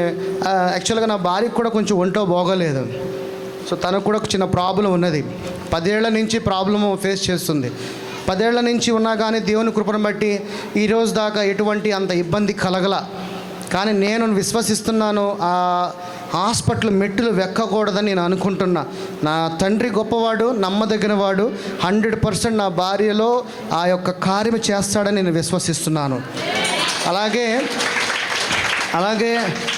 మా వదిన గారు, సో తనకు కూడా యూట్రస్ ప్రాబ్లం వచ్చి ఆల్మోస్ట్ కొద్ది సంవత్సరముల నుంచి మెడికేషన్లో ఉండి ఇబ్బంది పడుతూ కానీ చివరికి వెళ్ళి మంచిగా ఆపరేషన్ చేయించుకుని మ్యాక్సిమం తను రికవర్ అయ్యి ఇంకా రేపటి నుంచి తను మళ్ళీ తన యొక్క బిజినెస్, వాళ్ళకి హోటల్ ఉన్నదండి. సో ఆ హోటల్ వాళ్ళు నడుపుతున్నారు. సో యాక్చువల్గా ఆవిడ మెయిన్. సో రేపటి నుంచి మళ్ళీ తన బ్యాక్ టు లైఫ్కి వెళ్ళాలని, ఆవిడికి మళ్ళీ ఒక నూతన బలమును పొందుకుని, ఒక పక్షిరాజు ఎలాగ నూతన బలము పొందుకుని తిరిగి వెళుతున్నాడు, అలాగే ఆవిడ కూడా వారి యొక్క వ్యాపారంలోకి వెళ్ళాలని. అలాగే మా బ్రదర్ని మీరు ఆస్వాదించండి, మా పిల్లలందరినీ ఆస్వాదించండి. మా పిల్లల్ని ఉదయాన్నే టార్చ్ చేస్తా. నేను అనుకుంటా, మా పిల్లల్ని బట్టి నేనేమన్నా హింసరాజుని అనుకుంటా నేను. మేబీ అనుకుంటారో లేదో నాకు తెలియదు. కానీ వాళ్ళు ఈవెన్ మా అన్నగారు, మా వదిన గారు, వాళ్ళ పిల్లల్ని కూడా నేను ఏమైనా అన్నా కానీ వాళ్ళు పట్టించుకోరు. ఇప్పటి నుంచేనే కాదు, నేను సువార్తలోకి రాక మునుపు నుంచి కూడా నేను వాళ్ళని ఉదయం లేపటము, వాళ్ళని దేవుని యొక్క సన్నిధిలోకి కానీ ఆదివారం ఆరాధనలోకి నడిపించడం కానీ నేను వాళ్ళని ఆ విధంగా, ఎందుకంటే మా డాడీ మమ్మల్ని అలాగే నేర్పించాడు. మా డాడీ ఎప్పుడు 97, 90 అంటే అప్పుడు నేను 10th క్లాస్, అంటే నాకన్నా పెద్దవాళ్ళు కూడా ఉన్నారు. ఆ రోజుల్లోనే మా నాన్న సండే స్కూల్కి వెళ్ళకపోతే కొట్టేవాడు మమ్మల్ని. ఆదివారం 6-5 తర్వాత నువ్వు ఏమన్నా చేసుకో, బట్ ఆదివారం ఆరాధనకు కంప్లీట్ అవ్వాల్సిందే. మేము పెద్దోళ్ళం అయిన తర్వాత కూడా మా డాడీ మమ్మల్ని గద్దించడం కూడా జరిగింది. సో ఆ రోజున మా డాడీ మాకు నేర్పించాడు కాబట్టే ఈరోజు మేము మా పిల్లలకు నేర్పిస్తున్నాం. అదే నేను మీకు చెప్పింది, తల్లిదండ్రులుగా మీరు మీ పిల్లలకు నేర్పించండి, మీ పిల్లలు రక్షింపబడతారు, లోకం వైపు చూడరు. నేను గర్వంగా చెప్తాను, మా పిల్లలు లోకం వైపు అయితే ఉండరు. అమ్మ ఈ రోజు నుంచి టీవీ చూడకూడదామంటే చూడరు. మ్యాక్సిమం చెప్తున్నాను. నేనే ఒక్కొక్కసారి ఓకే చూడండి అని ఒక్కొక్కసారి నేనే రిలాక్స్ ఇస్తా. మళ్ళీ కొన్ని రోజులు చూస్తున్నా వద్దు చూడొద్దంటే చూడరు. ఇంకా మళ్ళీ టీవీ, మా ఇంట్లో టీవీ ఆన్ అయితే మ్యాక్సిమం న్యూస్, లేకపోతే దేవుని పాటలు, దేవుని యొక్క వాక్కులు. అదే ఇంతకుముందు సినిమాలు చూసేవాళ్ళం, ఎంటర్టైన్మెంట్ చేసి. ఇంకా మేము శరీరానుసారంగా పాపులమే కదా. నేనేమి సత్య సంపూర్ణుడిగా వచ్చి నేను మహా కాపర్ నేను చెప్పట్లా. నేను దుర్మార్గుడినే, టు బి ఫ్రాంక్ ఒప్పుకుంటున్నా. నేను పాపినే, నేను మోసగాడినే, నేను అబద్ధికుడినే. కానీ అవన్నిటిని వదిలి నాలో నివసించే నా యేసయ్యను బట్టి నా జీవితాన్ని ఆయనకి సమర్పించుకున్నాను. ఇక మీదట జీవించువాడిని నేను కాను, నా యేసయ్యని నేను విశ్వసించాను కాబట్టి నేను మీ ముందు నిలబడి ఇంతగా సువార్తను ప్రకటించడానికి నేను నిలబడ్డాను. మీకు సువార్త చెప్పడానికి నేను ఎంతగానో ప్రిపరేషన్ అవుతూ ఉంటాను. ఏం సబ్జెక్ట్ చెప్దామా, అందరిలాగే చెప్తే నాలో ఏముంది ప్రత్యేకము, కొత్తదనం చెప్పాలి. కానీ దేవుడు నాతో మాట్లాడుతూ ఉంటాడు. ఒకప్పుడు మాట్లాడతాడంటే నేను నమ్మేవాడిని కాదు. ఏం మాట్లాడతాడు, ఆకాశము ఆయన యొక్క సింహాసనం, భూమి ఆయన పాద పెట్టమంటే అందులో నేను నాతో ఎలా మాట్లాడతాను. కానీ నిజంగా మాట్లాడతాడు దేవుడు. ఎలాగంటే వాక్యము ద్వారా నాకు వాక్యము నేర్పిస్తున్నాడు. నేను దేన్నైతే నా మనసులో అనుకుంటానో ఆ వాక్యము నా కళ్ళ ముందు కనపడతా ఉంటుంది. ఆ కళ్ళ ముందు ద్వారా లేఖనముల ద్వారా నాకు ఒక మంచి స్నేహితుడు ఉన్నాడు. కానీ ఆయన పేరు చెప్పడానికి నేను ఇష్టపడడు, చెప్పొద్దు అంటాడు. నేను ప్రిపేర్ అవ్వగానే ఒక దేవదూత వచ్చినట్టుగా వస్తాడు నా దగ్గరికి. నేను ఏదైతే నా మనసులో అనుకుంటానో అదే సబ్జెక్టు నాతో డిస్కస్ చేస్తాడు. ఇలా ఎన్నోసార్లు జరిగింది. బ్రదర్ ఎలాగా నేను ఏదైతే అనుకుంటున్నానో అదే టాపిక్ నీలో నుంచి వస్తుంది అని అంటే తెలీదు. కానీ దేవుడు అలా మాట్లాడతాడు, దేవుడు అలాగ నేర్పిస్తాడు. నేను ఎటువంటి బైబిల్ ట్రైనింగ్ చేయలా, ఎటువంటి థియాలజీ నేను చేయలా. మాది క్రీస్తు సంఘం అంటే వాక్యానుసారంగానే ఉంటాం. మీకు తెలిసే ఉంటుంది క్రీస్తు సంఘం గురించి. ఇలాగ పాటలు ఉండవు, ఇంత మ్యూజిక్ ఉండదు, క్లాప్స్ కూడా ఉండవు, ఈవెన్ హల్లేలే కూడా చెప్పరు వాళ్ళు అక్కడ. అలాంటి సంఘం నుంచి వచ్చాం మేము.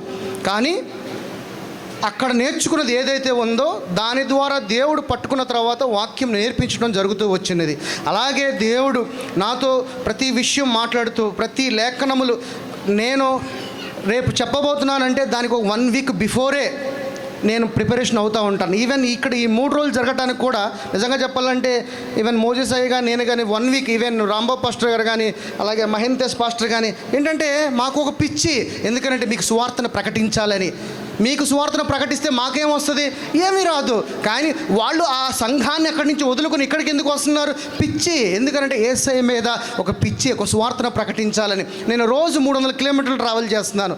ఇక్కడి నుంచి 150, అక్కడి నుంచి 150, అంటే 300 కిలోమీటర్స్. అంటే 3 రోజుల్లో 900 కిలోమీటర్స్ ట్రావెల్ చేశాను. అయినా కానీ నన్ను, నా కుటుంబాన్ని, నా పిల్లలను కూడా ఆరోగ్యముగా మీ ముందు నిలబెట్టాడు. ఇంత గొప్ప దేవుడు, ఈ దేవుడు మాకు ఇంతగా సహాయం చేస్తున్నప్పుడు మరి మీకు ఎందుకు చేయడు, చేస్తాడు. అలాగే సువార్తలో ఈ కార్యక్రమం చేయటం కొరకు లాస్ట్ మండే అనుకుంటా, మండే ఓన్లీ, మండేనా సండే, ట్యూస్డే మోజెస్ గారు కానీ మహేంతేష్ గారు కానీ అలాగే రాంబాబు గారిని ప్రతి సేవకుల దగ్గరికి వెళ్ళి వారి యొక్క గృహాలను దర్శించి ఇలా 3 రోజులు ఒక మంచి రివ్యూవల్ మీటింగ్లు పెట్టబోతున్నాము, అందరూ రండి అని అందరికీ ఆహ్వానం పలికారు. వచ్చిన వారందరిని బట్టి కూడా వందనాలు, రాలేకపోయిన వారందరిని బట్టి కూడా వారికి కూడా దేవుడు వారి కాపుదల దయచేయాలి. ఎలాంటి పరిస్థితుల్లో ఉండి వాళ్ళు రాలేకపోయారు, అయినా కానీ వచ్చిన వారందరికీ కూడా దేవుని కృప సదాకాలం తోడై ఉండాలి. మనలో ఉండవలసినది ప్రేమ కానీ గర్వం ఉండకూడదు, మనలో అసూయ ఉండకూడదు, మనలో నేను గొప్ప నేను చిన్నగా అనేది ఉండకూడదు. నేను ఏ రోజును కూడా నేను మీకు ఏదో అలా గొప్పగా కనపడుతున్నా, నేను అంత గొప్పని కాదు, నేను చాలా దుర్మార్గుడిని. అదోనా, నేను చాలా దుర్మార్గుడిని నేను చెప్తున్నాను, నేనే ఒప్పుకుంటున్నాను, నేను చాలా దుర్మార్గుడిని. కానీ నా యేసయ్య ద్వారా నేను కడిగిన ముత్యంలాగా నిలబెట్టాడు మీ ముందు. అందుకనే మనలో ప్రేమే కనపడాలి కానీ మనలో గర్వం ఉండకూడదు, కోపం ఉండకూడదు. కోపం సర్వసాధ్యం, మనుషులం కాబట్టి వస్తుంది. కానీ వాక్యము ద్వారా మనం ఆ కోపాన్ని కూడా అణిచివేసేలాగా దేవుని బిడ్డలమై ఎదుటివాడిని ప్రేమించే విధంగానే ఉండాలి. కానీ ఎప్పుడు నేను ఈరోజు ఎలా ఉన్నానో ఇంతకుముందు కూడా అలాగే ఉన్నా, నాలో ఎటువంటి కొత్త చేంజెస్ లేవు. నేనేదో ఇప్పుడేదో కొత్త దేవుడు అండి అన్నట్టుగా చొక్కా వేసుకుని రావటం కాదు. ఇంతకుముందు కూడా నేను అలాగే ప్రేమగా ఉన్నాను. కాకపోతే వాక్యంలో ఇంత ఇదిగా నేను నిలబడలా. ఎప్పుడైతే ఇంకా వాక్యంలో నిలబడిన తర్వాత 2 రోజుల క్రితం నా బర్త్డే జరిగినది. యాక్చువల్గా నాకు ఇష్టం లేదు బర్త్డే చేసుకోవడానికి, ఎందుకంటే నా మైండ్ అంతా ఇక్కడ ఉన్నది. ఎందుకంటే నేను మా మిస్సెస్తో ఒకటే అన్న, ఇక్కడ పెట్టే ఖర్చు ఏదో ఉంటే నాకు ఇచ్చేయండి అన్న.